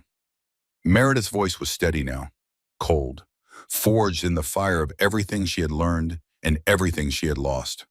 No, I'm not taking your money. I'm not signing anything. I'm not helping you protect your son's reputation while he protects the woman who tried to murder me. You'll regret this, I promise you that. Maybe, but I'll be able to look my daughter in the eye and tell her I did the right thing. That I stood up for us when no one else would. That I didn't sell our dignity for money. She stepped back, began closing the door. Goodbye, Vivian. The next time we speak, it will be through lawyers. The door clicked shut. Meredith stood there for a long moment, shaking, her heart pounding so hard she could feel it in her throat, her wrist throbbing where she had gripped the doorframe too tight. Harper appeared from the kitchen. She had heard everything through the thin walls. Her expression was equal parts proud and worried. That was, wow. I know. $2 million, Mary. I know. And you just closed the door in her face. Meredith laughed. It was a strange sound, almost hysterical. But underneath the hysteria, something else, something stronger. I did, didn't I? You absolutely did. Harper pulled her into a careful hug, mindful of the bruises, the belly, the fragile state of everything. I've been waiting 6 years to see that woman put in her place. 6 years of watching her look down her nose at you, criticize your clothes, your career, your cooking, your everything. She's going to make things difficult. She meant what she said. She was always going to make things difficult. At least now you know where you stand. At least now you're fighting back instead of trying to keep the peace. That night, Meredith made a phone call she had been putting off for 4 years. The phone rang 3 times. 4, 5. She was about to hang up, about to convince herself it was a sign, when someone answered. Hello? The voice was cautious, unfamiliar after so much time. Then recognition dawned, sharp, sudden. Meredith? Hi, Louise. Silence stretched across 400 miles and 4 years of estrangement, 4 years of missed birthdays and holidays and all the small moments that make up a life. 4 years of pride and stubbornness in words that couldn't be taken back. I saw the news, Louise finally said. The arrest, the assault charges. I've been watching the coverage every day, waiting for you to call, hoping you would call. I should have called sooner. Yes, you should have. A pause, heavy with everything that wasn't being said. Are you okay? The baby? We're alive, both of us. That's more than I expected a month ago. Meredith's voice cracked, broke, shattered completely. Louise, you were right about everything, about him, about the marriage, about all of it. You tried to tell me and I wouldn't listen, and I said terrible things and I chose him over you, and I'm sorry. I'm so sorry. I don't expect you to forgive me, but I needed you to know that I know now. I finally know. The words tumbled out. 4 years of regret compressed into a few sentences. 4 years of guilt and shame and missing her sister every single day, but being too proud to pick up the phone. Louise was quiet for a long moment. Meredith counted her heartbeats, waited for anger, for rejection, for I told you so. I'm already on a flight, Louise finally said. I land at 8 tomorrow morning. Just tell me where to find you. Meredith gave her Harper's address, hung up the phone, sat in the darkness and cried. Not from sadness this time. Not from grief or fear or pain, from relief. Louise arrived the next morning with a suitcase, a laptop bag, and a determination that Meredith remembered from their childhood. The look that meant she was going to fix something, no matter what it took. "You look like hell," Louise said by way of greeting. Then she pulled Meredith into a hug that lasted a long time. "I'm so sorry I wasn't here sooner. I should have fought harder. Should have made you listen. I wasn't ready to hear it. I wasn't ready to see what was right in front of me." "I know." Louise pulled back, studied her sister's face. "But you see it now. That's what matters. That's what we work with." They talked for hours about everything that had happened, about everything that was going to happen, about the trial and the divorce and the evidence in the future. "I'm a lawyer now," Louise said. "Did you know that? I finished law school, passed the bar, started my own practice in Denver. Family law mostly, helping people just like you get out of marriages just like yours." "You did?" "I did. All those years of not speaking. I had to do something with all that anger, all that energy." Louise smiled, sad, knowing.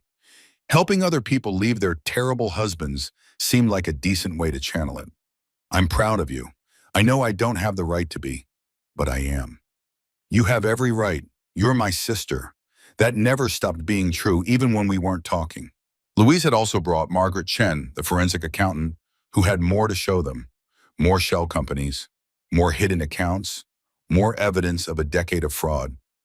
"This goes deeper than just personal enrichment," Margaret explained. "Your husband has been using company funds to pay off regulators, bribing officials to approve permits for development projects, funneling money to politicians in exchange for favorable legislation." She spread documents across the table. "He's not just a cheater, Mrs. Ashford.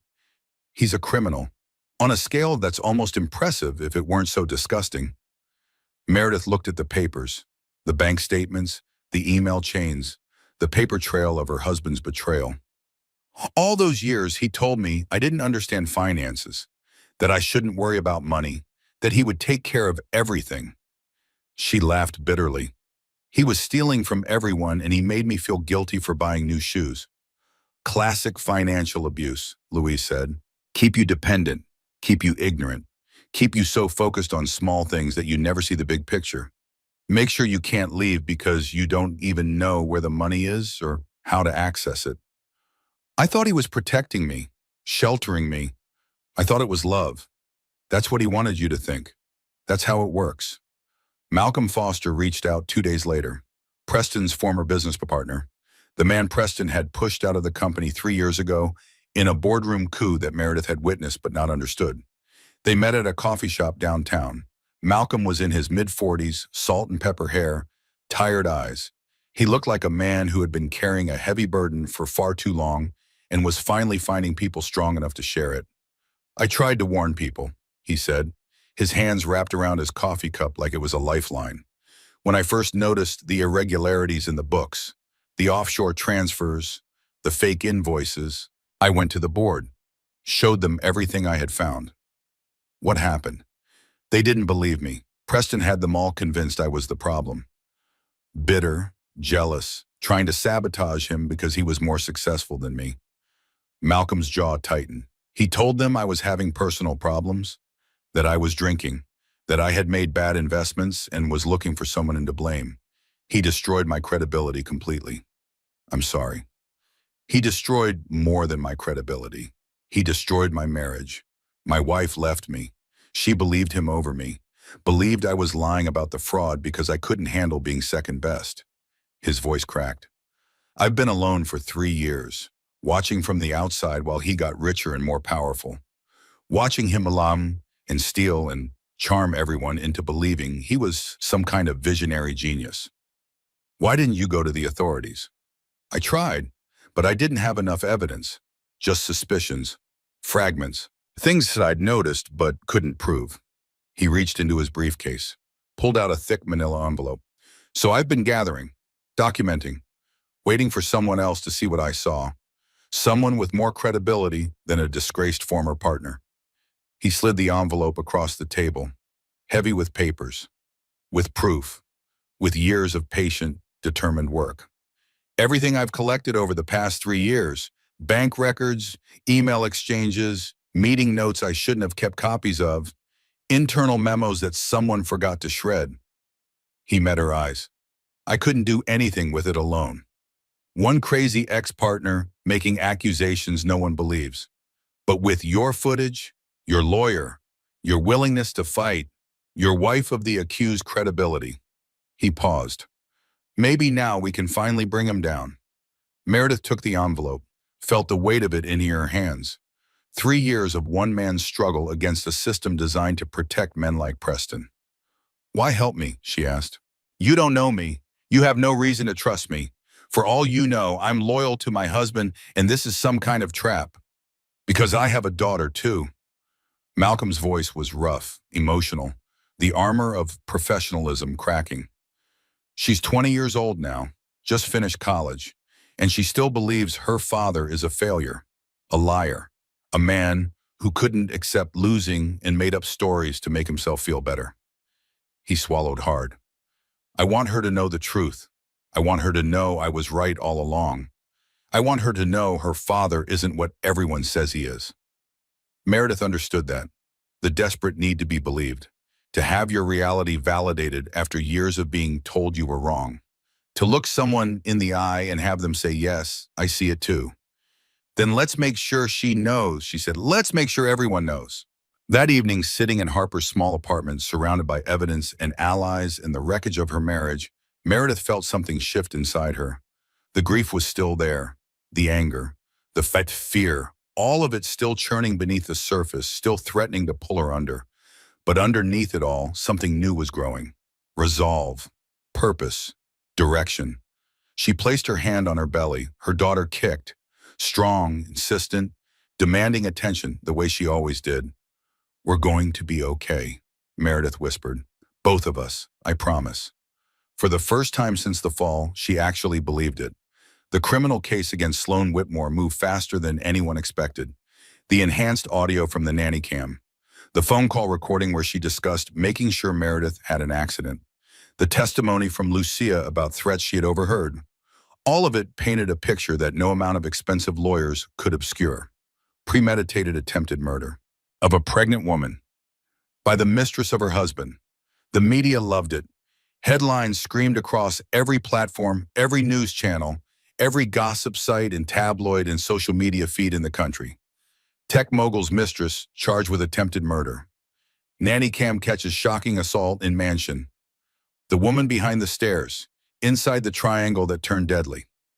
Meredith refused all interview requests, dozens of them, hundreds. Every morning brought new emails, new phone calls, new reporters camped outside Harper's building hoping for a glimpse of the pregnant woman at the center of the scandal. She let her lawyer speak for her, let the evidence speak for itself. She had no interest in becoming a spectacle, a curiosity, a cautionary tale to be dissected and analyzed and judged by people who had never met her. But Sloan had other plans.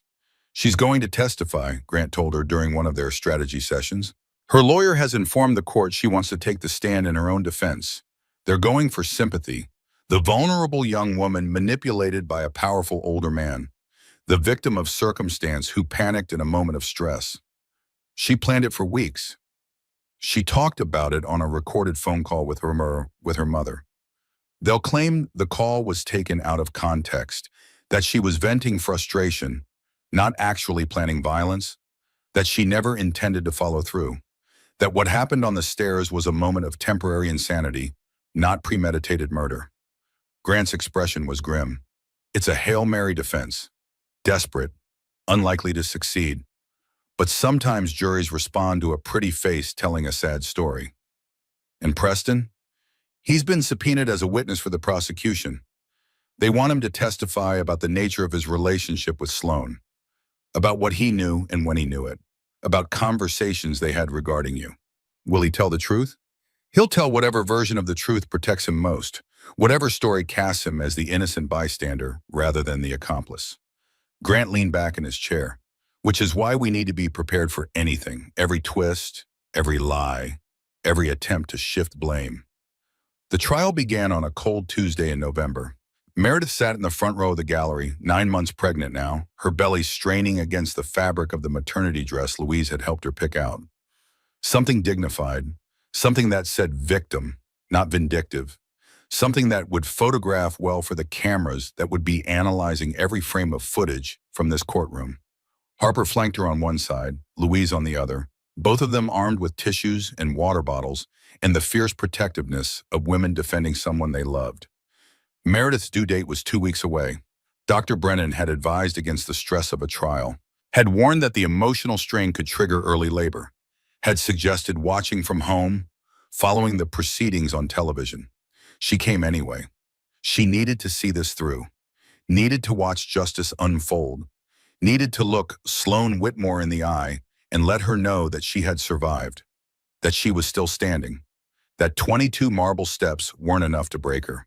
Sloan entered the courtroom in a pale blue dress, conservative, modest, a designer piece that had been carefully chosen to convey innocence. Her hair was pulled back in a simple ponytail. Her makeup was minimal, natural, the look of a woman who cried herself to sleep every night over a terrible mistake. Nothing like the woman in the footage who had smiled after pushing a pregnant woman down the stairs. Nothing like the woman on the phone call who had discussed making sure accidents happen. The jury consisted of 7 women and 5 men. Ordinary people pulled from their ordinary lives to decide the fate of a woman who had committed an extraordinary crime. Teachers, accountants, small business owners, parents. They would determine whether Sloan Whitmore spent the next decade in prison or walked free. The prosecution opened with the footage. The lights dimmed, the screen filled with the grainy black and white image of Meredith at the top of the stairs.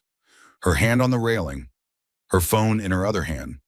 Just a woman standing in her own home, not knowing these were the last seconds of the life she had known. The entire courtroom watched what happened next. Sloan's appearance, the approach, the push, the tumble down 22 steps, the sickening bounce of a pregnant woman's body against marble, the sound of her skull connecting with the floor, and then Sloan's face. That smile, that satisfied, triumphant smile before the mask of horror descended. One juror, a middle-aged woman with gray streaks in her hair, actually gasped, put her hand over her mouth, looked away. Another juror, a young man in glasses who worked at a bank, turned pale. His hands gripped the armrests of his chair like he was trying to hold himself in place. Then came the enhanced audio. The courtroom was absolutely silent as the speakers played Sloan's whispered word. Oops, soft, clear, unmistakable. The sound of a woman who had gotten exactly what she wanted. The phone call recording followed. Sloan's voice, discussing accidents, discussing how pregnant women fall all the time, discussing her intention to become Mrs. Ashford one way or another. The casual, matter-of-fact tone of someone planning a murder, like they were planning a dinner party. By the end of the first day of testimony, Meredith could see it on the jury's faces. The shock, the disgust, the dawning realization of what they were dealing with. Sloan's lawyer tried to recover during cross-examination, questioned the audio expert about enhancement techniques, suggested the recordings might have been doctored or manipulated, pointed out that the quality was poor, the interpretation subjective, the conclusions uncertain. But the footage didn't lie. The push was there. The smile was there. The word oops was there, and all the expensive lawyers in the world couldn't make them disappear. Day 2 brought the medical testimony. Dr. Brennan took the stand in her white coat, projecting authority and expertise. She detailed Meredith's injuries with clinical precision. The concussion and its lasting effects. The fractured wrist that would require months of physical therapy. The bruises that had taken weeks to fade. The miracle of the baby's survival. In your medical opinion, the prosecutor asked, could this fall have been fatal? Absolutely, without question. Falls from that height, at that velocity, with that type of impact, frequently result in death.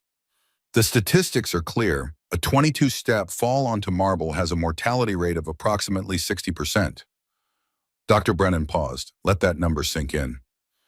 The fact that Mrs. Ashford survived with the injuries she did is remarkable. The fact that her pregnancy survived is nearly unprecedented. In my 30 years of practice, I've never seen anyone walk away from that kind of fall with both mother and child intact. Can you explain how that happened? The way she fell. Somehow, despite the speed and the chaos, Mrs. Ashford managed to protect her abdomen throughout the fall. She took the impacts on her shoulder, her hip, her wrist, her head. Every part of her body absorbed damage so that her baby didn't have to. Dr. Brennan's voice softened. It was maternal instinct in its purest form. She protected her child even when she couldn't protect herself. The defense attorney had no questions for the doctor. Day 3 was Lucia's testimony. The housekeeper took the stand in her best dress, a modest navy blue she had worn to her own daughter's college graduation. She clutched her purse in her lap like a shield. Her accent grew stronger as her nerves mounted, but her voice was steady as she recounted what she had witnessed, what she had recorded, what she had saved. "Why did you preserve the footage?" the prosecutor asked. "Because I knew what I had seen was wrong.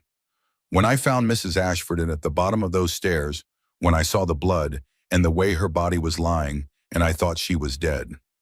Lucia paused, took a breath. "I knew someone had done this to her. The way she was lying, the angle, it wasn't a fall, it was a push. And I knew if I didn't save the evidence, if I didn't protect the truth, it would disappear. These people have money, power.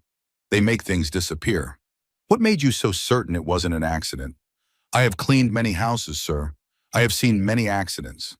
People who slip, people who trip, people who fall downstairs because they are old or clumsy or not paying attention." She shook her head. "This was not an accident. I saw her face, Mrs. Whitmore's face, when she came down the stairs, before she started screaming, before she called for help. There was a smile, a real smile, like someone who just won a prize." The defense attorney approached for cross-examination, confident, aggressive, ready to destroy this witness's credibility. "Ms. Rodriguez, you were terminated from your position shortly after providing this evidence to police, weren't you?" "Yes." "So you might have reason to be angry at the Ashford family, to want revenge for losing your job." "I might have reason to be angry, yes, but I didn't make up those recordings. I didn't push Mrs. Ashford down the stairs. I didn't make Ms. Whitmore smile afterward." Lucia met the attorney's eyes steadily. "I just saved what the camera captured. The camera doesn't lie. How do we know you didn't manipulate the footage, edit it to make my client look guilty?" Lucia blinked, actually laughed a little. "Because I don't know how to do that, sir. I'm a housekeeper, not a computer person. My daughter had to show me how to send email. I did plug a USB drive into the system and press copy. That's all I did. That's all I know how to do." The jury nodded. Several of them were looking at Lucia with something like admiration now. The defense attorney sat down without further questions. Day 4 was Preston's testimony. He took the stand in a $3,000 suit, looking like the wealthy executive he was, confident, polished. A man used to controlling every room he entered, used to charming everyone he met, used to lying and being believed. The prosecutor didn't waste time on pleasantries. "Mr. Ashford, how long have you been having an affair with the defendant?" Preston's jaw tightened, barely perceptible. "Approximately 2 years."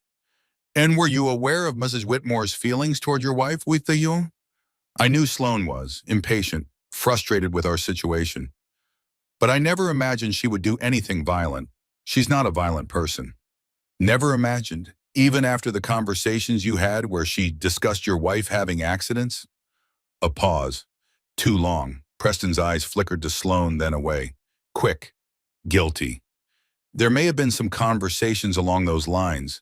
Casual, joking, the way people say things they don't mean when they're frustrated. I never took them seriously." "Joking about your pregnant wife falling downstairs?" "Sloane has a dark sense of humor. I didn't think she meant anything by it. I didn't think she was actually planning anything." The prosecutor pulled out a transcript, read directly from it. "Mr. Ashford, I'm going to read from a recording dated September 15th. In this recording, Ms. Whitmore says, quote, 'The pregnancy complicates things.' And you respond by saying you tried to convince your wife to wait. She then suggests that, quote, 'Pregnancies fail all the time. Accidents happen.' She implies that a fall or a miscarriage might solve your problems." The prosecutor looked up from the paper. "And your response was, quote, 'Let's not go there.'" Silence in the courtroom. "Let's not go there." Not, "That's insane, no." Now, I would never let anything happen to my wife. Not, we need to call the police. Just, let's not go there. As if murder was an option you were declining, not an atrocity you were condemning. Preston's face had gone pale beneath his country club tan. I was trying to discourage her, to change the subject, to move on to other things. By suggesting she wait rather than telling her the idea was monstrous, you're twisting my words, taking them out of context. I'm reading them verbatim, Mr. Ashford, word for word from a recording made in your own home. The cross-examination was brutal. The defense attorney tried to rehabilitate Preston, to paint him as another victim of Sloane's manipulation. But the damage was done. The jury had heard him, had seen the recordings, had watched him fail to condemn the murder of his pregnant wife while it was being discussed in front of him. By the time Preston stepped down, any sympathy the jury might have had for him was gone. Day 5 was Sloane's testimony. She took the stand in tears, dabbing at her eyes with a tissue, speaking in a small, vulnerable voice that trembled with emotion.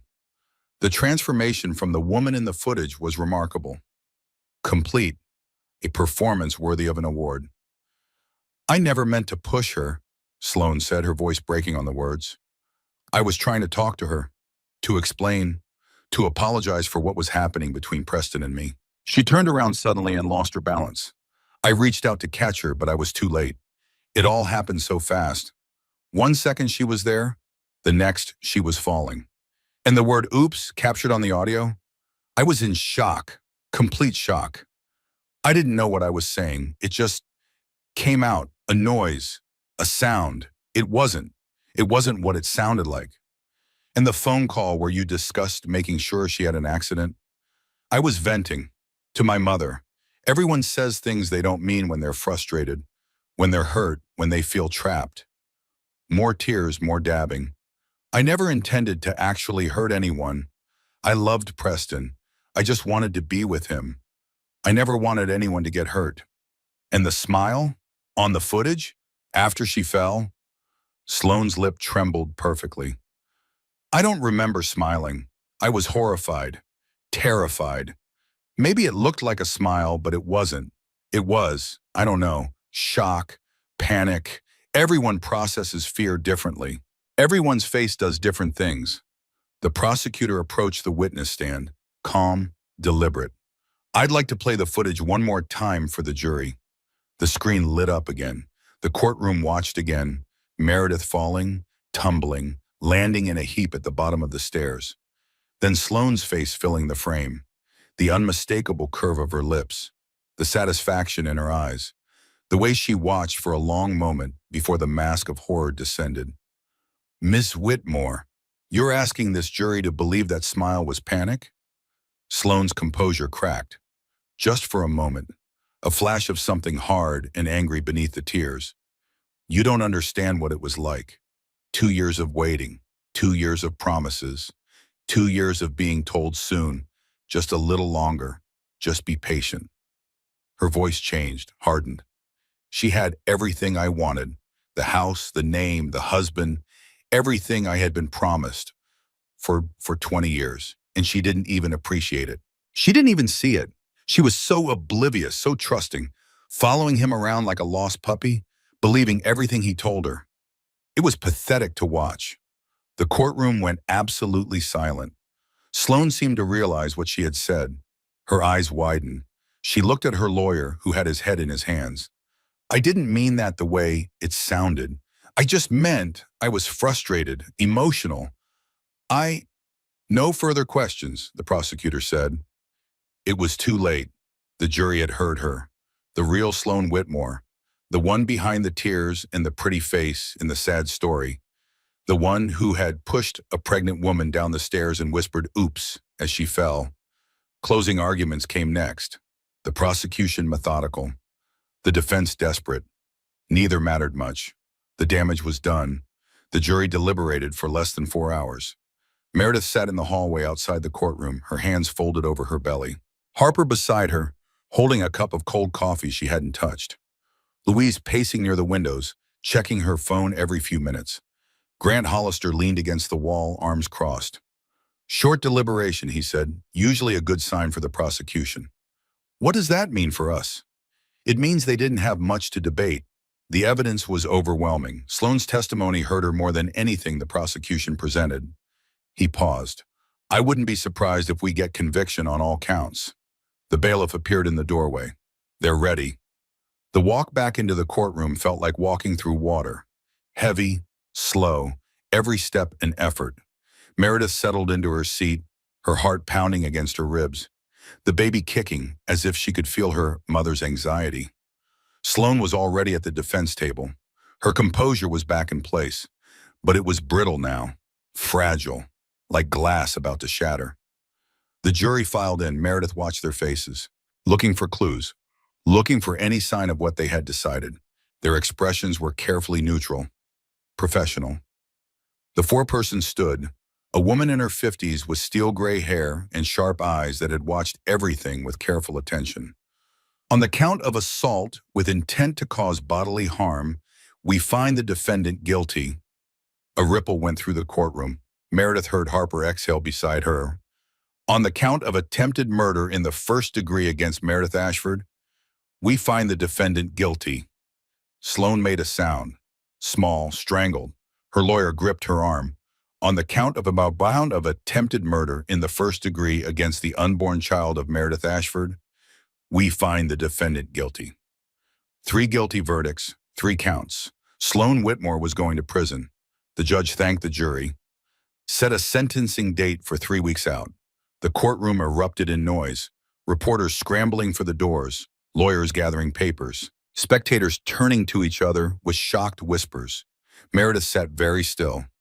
It was over. The trial was over. Justice had been served. But she didn't feel victorious. She felt hollow, exhausted, like she had been running for months and had finally crossed the finish line, only to discover there was nothing on the other side. Mary? Harper touched her arm. You okay? I don't know, she admitted. I thought I would feel different, happier, more satisfied. You're about to have a baby. You're allowed to feel complicated things. Outside the courthouse, the sun was setting, pink and gold streaking across the sky like a painting. The world going on as it always did, indifferent to the drama that had unfolded inside these walls. Meredith thought about Sloane, sitting in that courtroom, watching her life collapse around her. The 8 to 10 years she would likely serve. The career destroyed, the reputation ruined. The dreams of becoming Mrs. Preston Ashford turned to ash. And she thought about Preston, watching from the gallery as his mistress was convicted, as his secrets were exposed, as everything he had built came crashing down. Was this justice? It felt like it should be, but it also felt like grief, like mourning, like saying goodbye to something that had never really existed in the first place. The car pulled up to take her home. Meredith climbed into the back seat, her belly making every movement awkward. The door closed and the noise of the courthouse faded. Her phone buzzed, a text from an unknown number. You think this is over? It's not. I will appeal. I will fight. And when I get out, I will find you. Sloane, somehow still texting from custody. Meredith stared at the message for a long moment. Let the words sink in. Let the threat register. Then she blocked the number, deleted the text, set her phone aside. Who was that? Harper asked. No one important, not anymore. That night, Meredith's water broke. She was sitting in Harper's kitchen, eating leftover pizza and listening to Louise argue with Grant Hollister on the phone about the divorce proceedings. One moment she was fine. The next, warmth between her legs and a tightening sensation in her lower back that she recognized from the birthing classes she had taken alone because Preston was always too busy. I think the baby's coming, she said quietly. The room exploded into controlled chaos. 12 hours later, in a delivery room surrounded by Harper and Louise and a team of nurses who had heard her story and treated her like a hero, Eleanor Meredith Ashford was born. 7 pounds, 4 ounces, 10 perfect fingers, 10 perfect toes, a shock of dark hair and eyes that couldn't decide between blue and gray. Perfect, healthy, alive. Meredith held her daughter for the first time and felt something crack open inside her chest. All the grief, all the anger, all the fear and pain and loss. It didn't disappear. It was still there, woven into the fabric of who she was now, who she would always be. But underneath it, pushing up like a flower through concrete, was something else. Love. Pure, overwhelming, terrifying in its intensity. "Hi, Eleanor," she whispered, tears streaming down her face. "I've been waiting so long to meet you." The baby yawned, stretched her tiny fingers, made a small sound that might have been contentment. "You're named after a judge," Meredith continued, "a woman who saw me clearly when I couldn't see myself. I hope you grow up to see clearly too, to see the truth even when it's hard, especially when it's hard." Harper and Louise stood in the doorway, crying, smiling, holding each other. "She's beautiful," Harper said. "She's a fighter," Louise added, "just like her mother."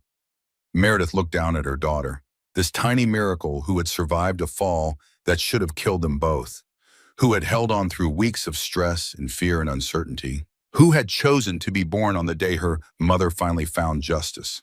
A fighter. Yes, that was exactly what she was, and that was exactly what Meredith was going to teach her to be.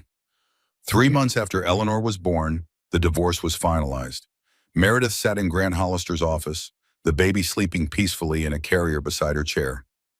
Papers spread across the mahogany desk.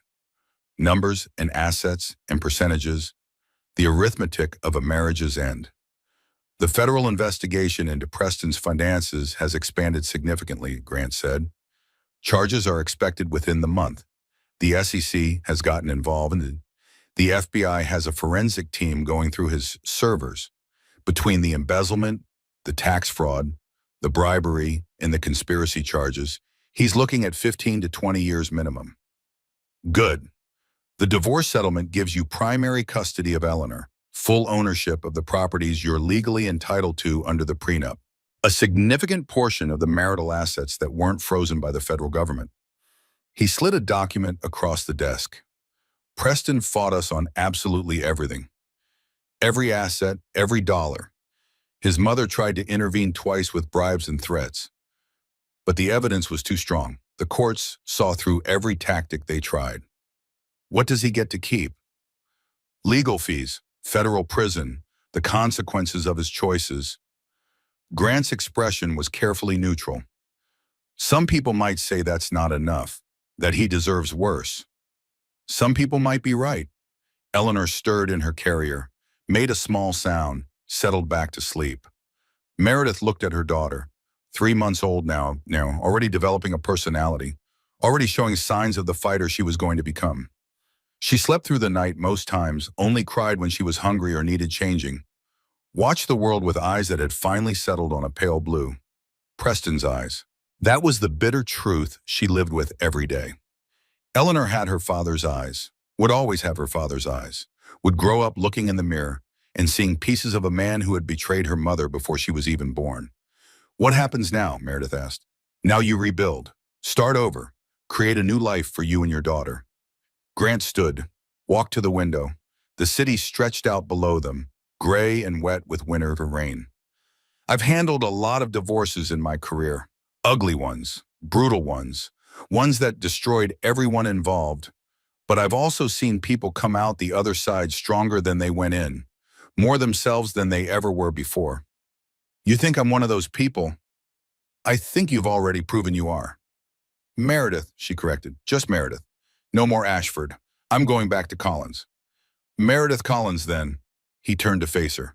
"Take time to heal, not just from the fall and the physical injuries, from everything. The marriage, the betrayal, the trial, the divorce. Let yourself grieve what you lost before you try to figure out what comes next." She left his office with a folder full of documents and a baby who was starting to wake up. Harper was waiting in the lobby. Louise had flown back to Denver, but called every single day. Lucia visited whenever she could, cooing over Eleanor like the grandmother she had never had. She had people.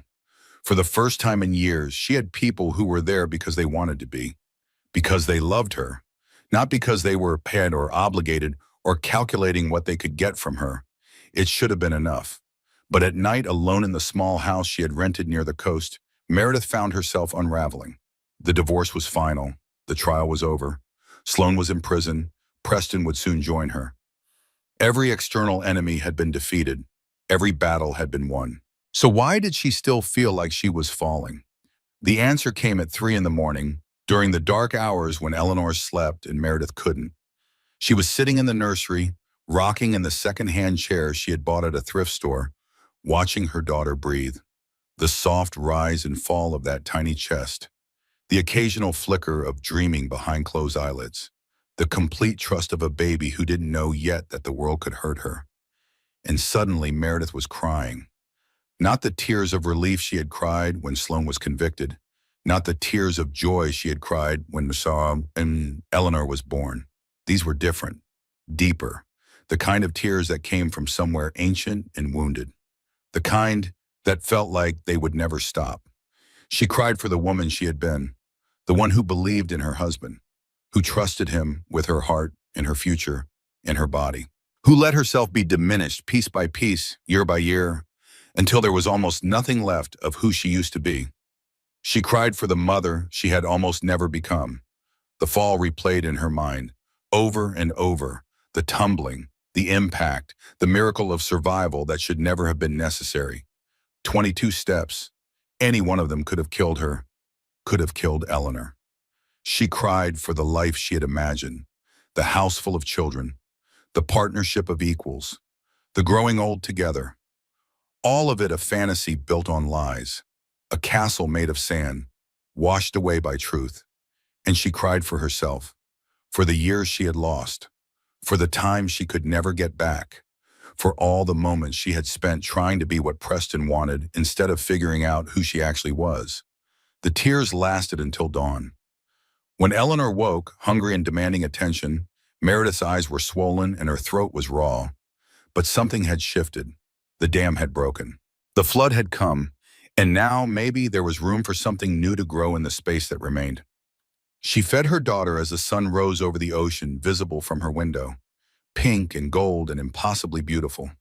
A new day, a new beginning. "I don't know who I am anymore," she said to Eleanor, who was too young to understand the words but listened anyway. "I spent so long being his wife, his project, his possession.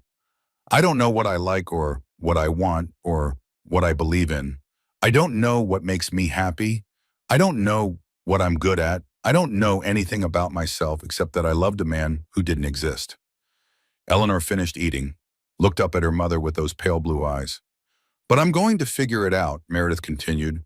"For both of us, I'm going to figure out who I am when I'm not trying to be what someone else wants me to be. I'm going to learn who Meredith Collins really is."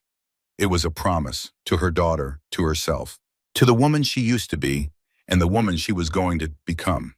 A promise she intended to keep, no matter how long it took. A year passed. Meredith watched it unfold like a slow-motion film, days turning into weeks, weeks into months, season into season. Eleanor learning to roll over, to sit up, to crawl, to pull herself up on furniture, and take those first wobbly steps across the cottage's sunny kitchen floor.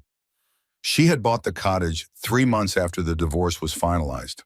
A small house near the coast, 3 hours from the city where her old life had collapsed. White walls, blue shutters, a wraparound porch where she could watch the sunset over the ocean every evening. A garden that was more weeds than flowers when she moved in, but had potential. Potential. That was what she saw in everything now. Not what something was, but what it could become with time and care and patience. The consulting business started almost by accident. A friend of Harper's needed help with organizational strategy for her small company. Meredith had good ideas, practical suggestions, the ability to see problems and solutions that other people missed. That friend referred another friend, then another. Then a former colleague heard about her work and reached out. Before she knew it, Meredith was turning away clients, building something that was entirely hers, creating a reputation based on her own skills, her own intelligence, her own work ethic. Not her husband's name, not her husband's money, not anything he had given her or could take away. She dropped Ashford officially, went back to her maiden name, Meredith Collins. It felt like putting on a comfortable old sweater she had forgotten she owned, like coming home after a long, terrible journey. Lucia came to help with Eleanor 3 days a week. She had found work with a family nearby on Meredith's recommendation, and with Meredith's glowing reference. The connection between them had deepened into something like family. The woman who had saved her life, saved her daughter's life, now sat at her kitchen table every morning, drinking coffee and arguing good-naturedly about telenovelas. "You need to get out more," Lucia said one morning. "You're always working, always taking care of the baby. When was the last time you did something just for yourself? Something fun?" "I went to the grocery store yesterday." "That doesn't count." "I bought myself fancy cheese, the expensive kind in the little wedges." "Meredith," she sighed, set down her coffee cup. I know, it's just hard to trust anyone again, to put myself out there, to let anyone get close enough to hurt me. No one's asking you to get married tomorrow. I'm just saying you should have dinner with someone who isn't a baby, a housekeeper, or your sister on video chat." Meredith thought about it. The idea of dating, of opening herself up to another person, of being vulnerable with again after everything she had been through. The thought made her stomach clench with anxiety. But underneath the fear, there was something else. A small, tentative curiosity. A what if that wouldn't quite go away, no matter how hard she tried to ignore it. "There's someone," she admitted. "Harper's been trying to set me up for months." Lucia's eyes lit up. "Who?" "A pediatrician at her hospital, David Chen. She says he's kind, patient, good with children, recently divorced himself, understands what it's like to start over." And I've said no. 3 times, 4 times, I'm not ready.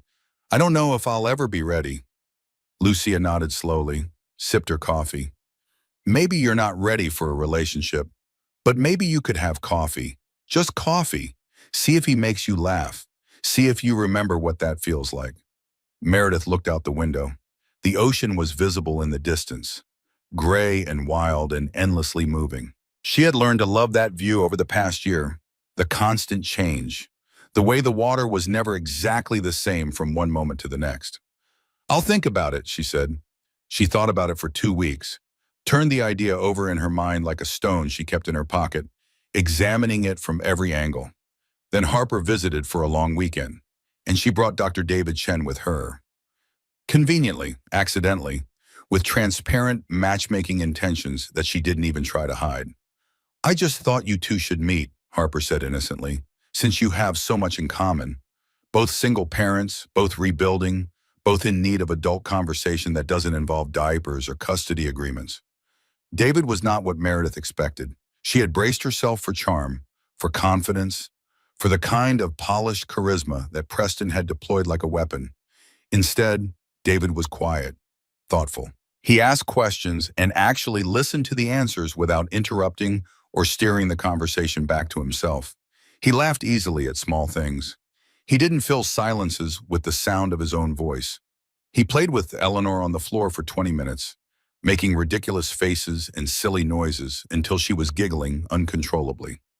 He helped clean up after dinner without being asked. He complimented Meredith's cottage without any of the condescension she had expected from someone used to city life. He didn't try to impress her, didn't brag about his career or his accomplishments or his plans, didn't treat her like a conquest or a project or a problem to be solved. "Your daughter is wonderful," he said when Eleanor finally tired herself out and fell asleep in his arms. "She has your smile. Everyone says she looks like her father. Maybe the shape of her face, the color of her eyes. But the smile, the way her whole face lights up when she's happy?" He handed Eleanor back carefully, gently, like she was something precious that deserved to be handled with care. "That's all you. Harper told you about everything?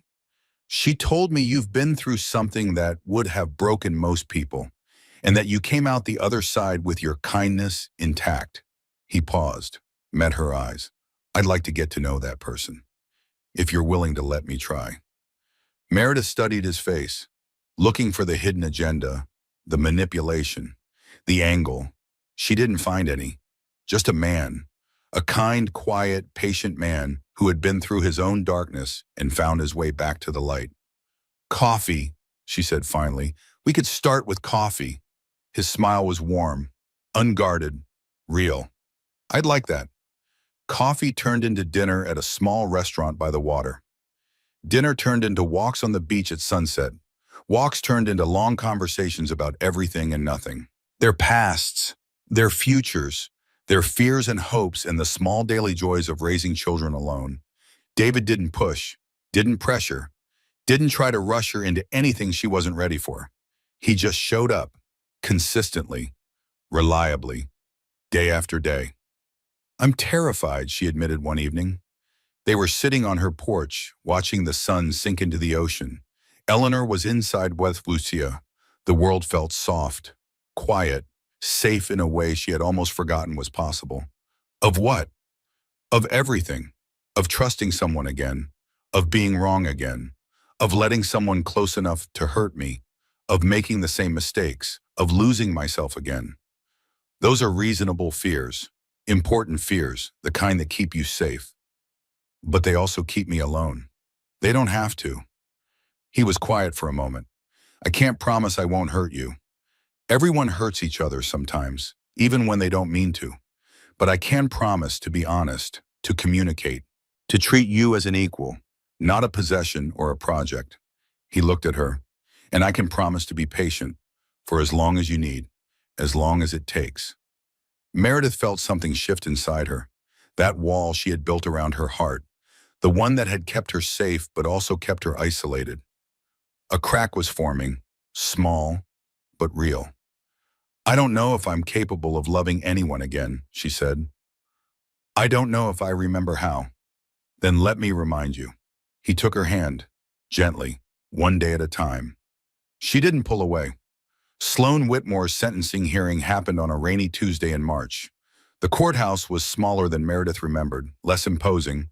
The hallways that had felt endless during the trial now seemed ordinary, manageable.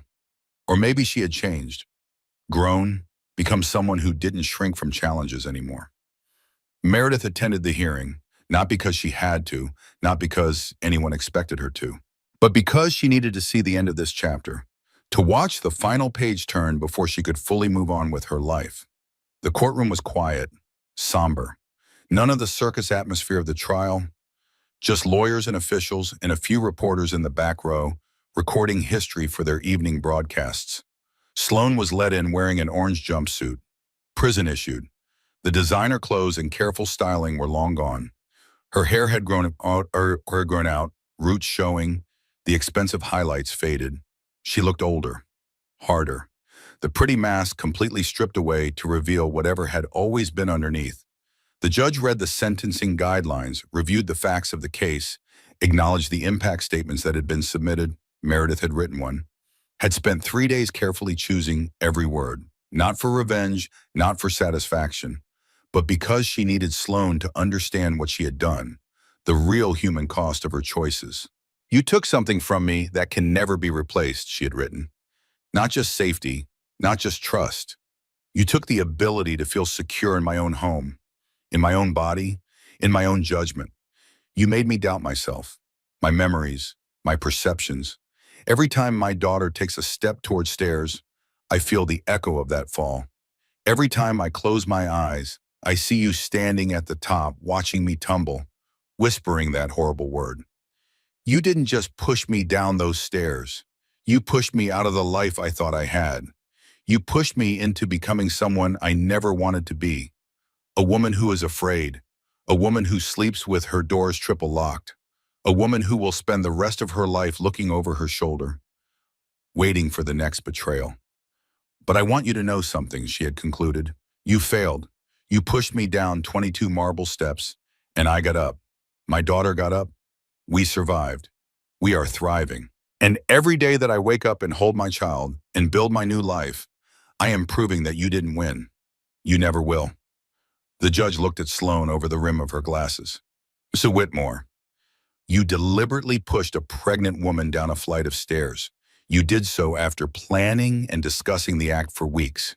You showed no remorse after the fact. You smiled. You took pleasure in violence. You turned someone else's home into a crime scene.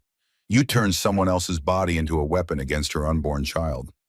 Sloan stared straight ahead, her jaw tight, her eyes empty. "This court sentences you to 8 years in state prison. You will be eligible for parole consideration after serving 5 years, contingent on good behavior and completion of rehabilitation programs. The judge's voice was cold, Hungs. Final. I hope you use this time to reflect on the choices that brought you here. And I hope that when you're released, if you're released, you choose differently. 8 years. 5 with good behavior. Meredith had expected to feel something when the sentence was announced. Satisfaction, relief, vindication. Instead, she felt tired, exhausted by the weight of everything that had happened, ready for it to finally be over. As Sloane was led out of the courtroom in handcuffs, she turned, looked directly at Meredith. Something flickered in her eyes, hatred maybe, or something darker, deeper. Meredith held her gaze, steady, unflinching. Then she turned and walked out of the courthouse without looking back. Preston's trial took longer. The federal charges were complex, financial crimes spanning more than a decade. Fraud, embezzlement, bribery, tax evasion, money laundering. The evidence that Margaret Shen had uncovered, combined with Malcolm's documentation, painted a picture of systematic corruption at every level. Meredith didn't attend that trial. She had no desire to see Preston again. No interest in watching him try to charm his way out of consequences the way he had charmed his way through life. She read about the verdict in the newspaper, saw photos of Preston being led away in handcuffs, his face ashen, his expensive suit rumpled. The fallen tech mogul, the disgraced husband, the father who would spend his daughter's entire childhood behind bars, convicted on 12 counts, sentenced to 18 years. When she read the news, Meredith felt nothing. Maybe that was the strangest part. After everything Preston had done, after all the pain he had caused, she had expected to feel something when he finally faced consequences. Anger, satisfaction, even grief for the man she once thought he was. But there was just emptiness, a blank space where intense emotion should have been. Is that normal? She asked Louise during their weekly video call. To feel nothing when someone who destroyed your life gets punished? I think it means you've moved on, Louise said. He doesn't have power over your emotions anymore. Your happiness isn't tied to his misery. Your peace isn't dependent on his punishment. It feels wrong somehow, like I should care more. You spent years caring too much about what he thought, what he felt, what he wanted. Maybe not caring is exactly what you needed to learn. Eleanor crawled into frame on Meredith's side, grabbed at the phone, said something that might have been mama, or might have been banana, or might have been nothing at all. Hi, sweetheart, Louise cooed through the screen. Hi, beautiful girl. Are you keeping your mommy busy? Eleanor babbled happily in response. Meredith watched her daughter, 14 months old now, walking confidently, talking in her own private language that only she understood, growing into a person with preferences and opinions and a stubborn streak that was definitely inherited. This was what mattered. Not Preston's sentencing, not Sloane's imprisonment. This tiny human who was learning to navigate the world, who was counting on her mother to teach her how to do it safely. I have news, Meredith said when Eleanor wandered off to terrorize the cat. David and I are getting serious. Louise's face lit up. Finally, Harper has been keeping me updated on your glacial pace of dating, but I wanted to hear it from you. He asked me to meet his parents next month. He wants Eleanor to meet them too. That's huge, Mary. How do you feel about it? Meredith considered the question, turned it over in her mind the way she turned everything over now, carefully, thoroughly. Nervous, she admitted, but excited, which is new. I haven't been excited about anything romantic in years. He sounds like a good man. He is. He's clean, patient. He sees me, the real me. Not the version I think he wants. Not the role I think I should play. Just me. She smiled, actually smiled, without forcing it or planning it. And he still wants to be around. That's the miracle. That's not a miracle, Louise said. That's love. Real love. The kind that doesn't ask you to be anyone other than who you are. Love, the word had felt poisoned for so long, corrupted by what she had experienced with Preston. But David was teaching her that love didn't have to mean control. Partnership didn't have to mean diminishment. Trust didn't have to mean vulnerability to harm. I'm scared, she admitted. I'm so scared of getting it wrong again, of being fooled again. That's why you're not going to get it wrong, because you're asking the questions now, paying attention, trusting yourself. Louise paused. And because you have people who are watching out for you, Harper, Lucia, me. If David turns out to be anything less than he seems, we'll be the first to know and the first to tell you. After the call ended, Meredith sat in her cottage kitchen and listened to Eleanor play in the next room, babbling to herself, knocking blocks together, occasionally shrieking with delight at something only she understood. This life she had built, this small, quiet, imperfect life. It was hers. She had created it from the wreckage of her marriage, piece by piece, day by day, brick by brick. The fall didn't break her. The betrayal didn't break her. The man who was supposed to love her tried to break her and failed. She was still here, still standing, still moving forward. That was the only victory that mattered. 2 years after the fall, Meredith stood on the porch of her cottage and watched her daughter run through the garden. Eleanor was 2.5 now, all wild curls and endless energy.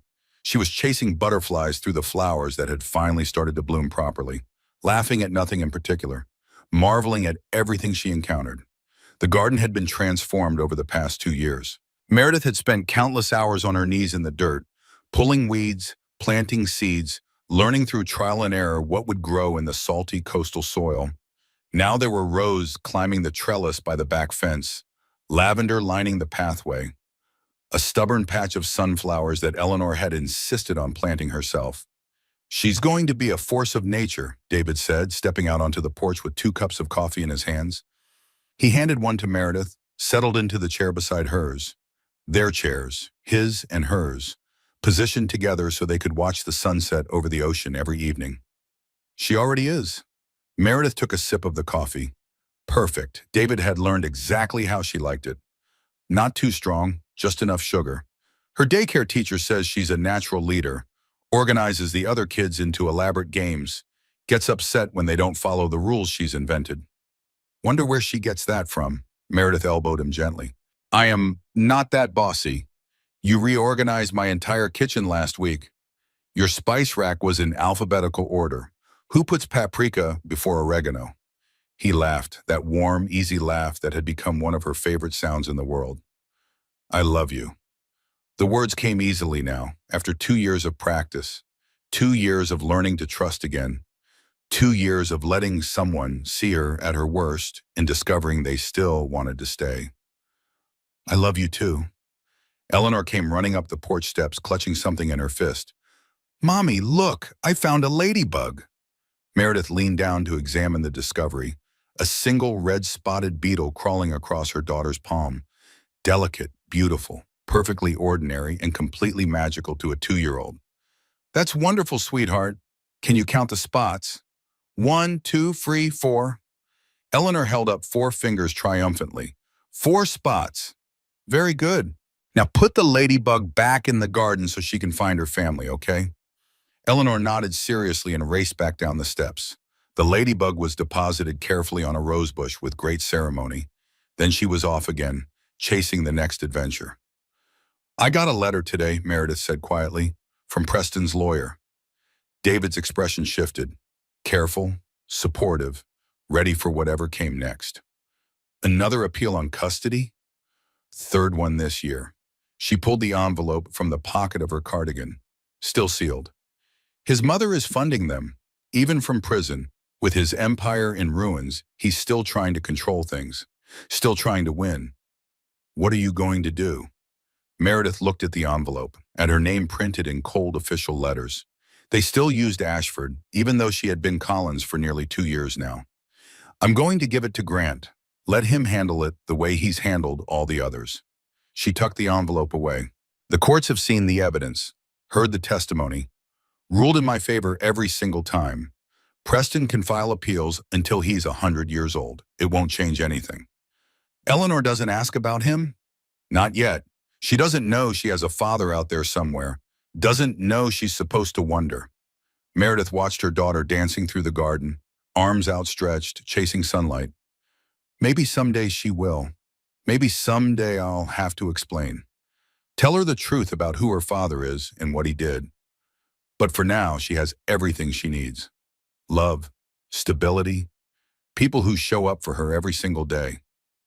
She has you. She has us. Meredith reached for his hand, intertwined their fingers. She has Harper, who spoils her completely. Louise, who video calls every week to read her stories. Lucia, who teaches her Spanish and makes her empanadas and treats her like a granddaughter. Malcolm, who sends birthday cards even though he's never met her. A whole community of people who chose to be in her life because they wanted to be, not because they had to. That's more than a lot of people have. It's more than I ever had growing up during my marriage.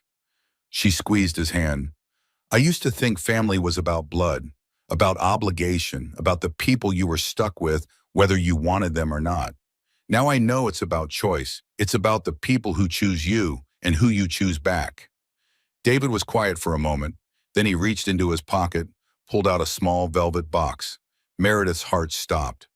I was going to wait, he said, until dinner, until the sunset, until I had planned the perfect moment with flowers and music and everything you deserve. He opened the box. A simple diamond ring glinted in the afternoon light. Beautiful, elegant, nothing like the ostentatious rock Preston had given her, designed more to impress others than to mean anything. But I don't want to wait anymore.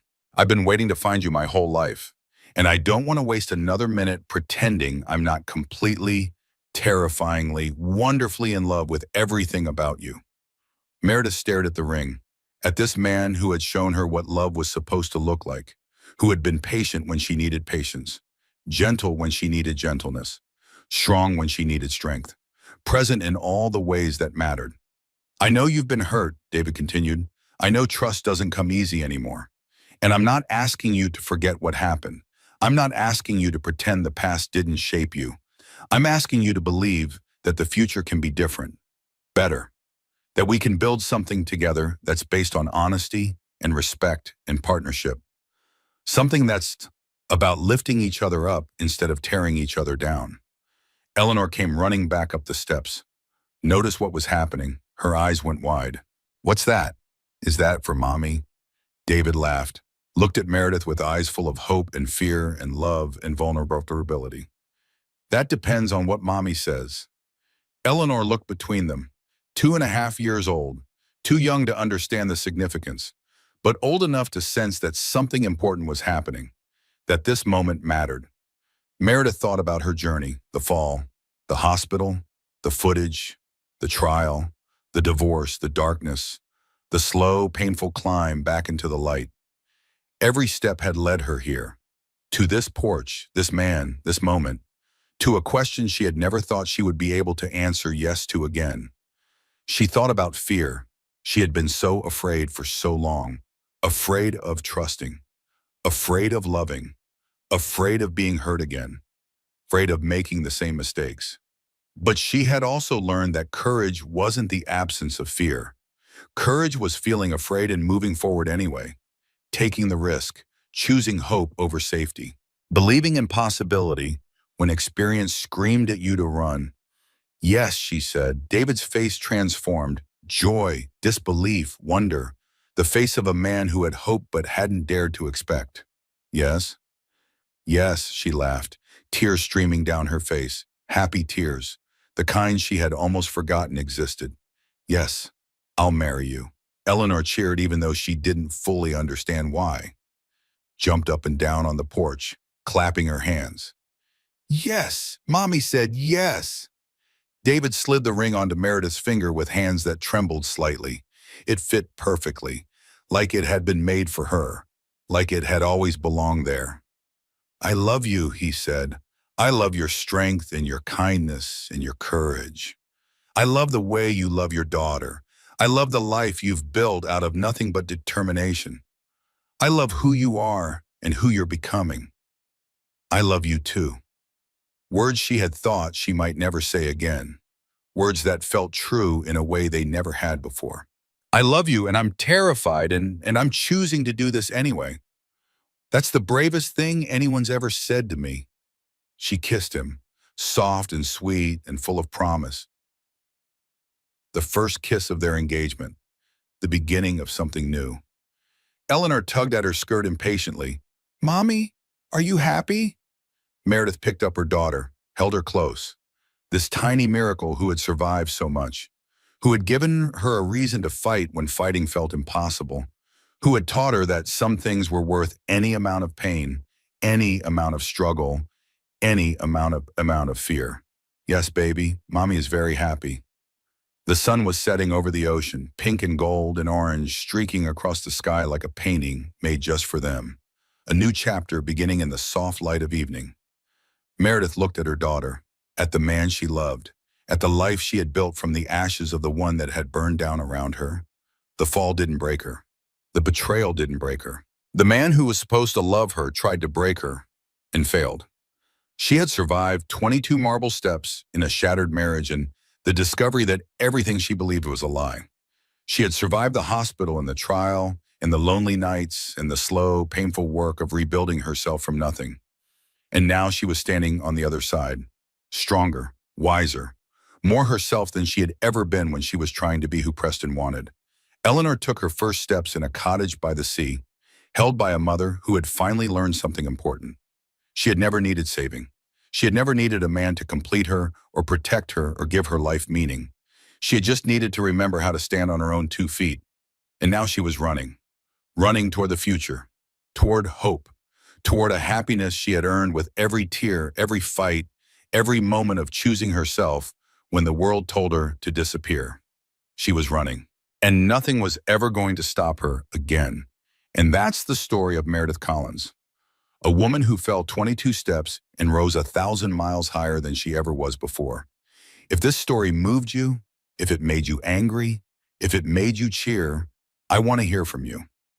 Drop a comment below. Tell me what part shocked you the most. Was it the footage, the phone call to her mother, or Preston's silence when Sloane talked about accidents? And if you haven't already, hit that subscribe button and turn on notifications. Because every week I bring you stories just like this one. Stories of betrayal and justice. Stories of women who refuse to stay down. Stories that will keep you on the edge of your seat from the first word to the last. Share this with someone who needs to hear it today. Someone who might be going through their own battle. Someone who needs to know that falling down doesn't mean staying down. Thank you for staying until the end. You are the reason I tell these stories. Until next time.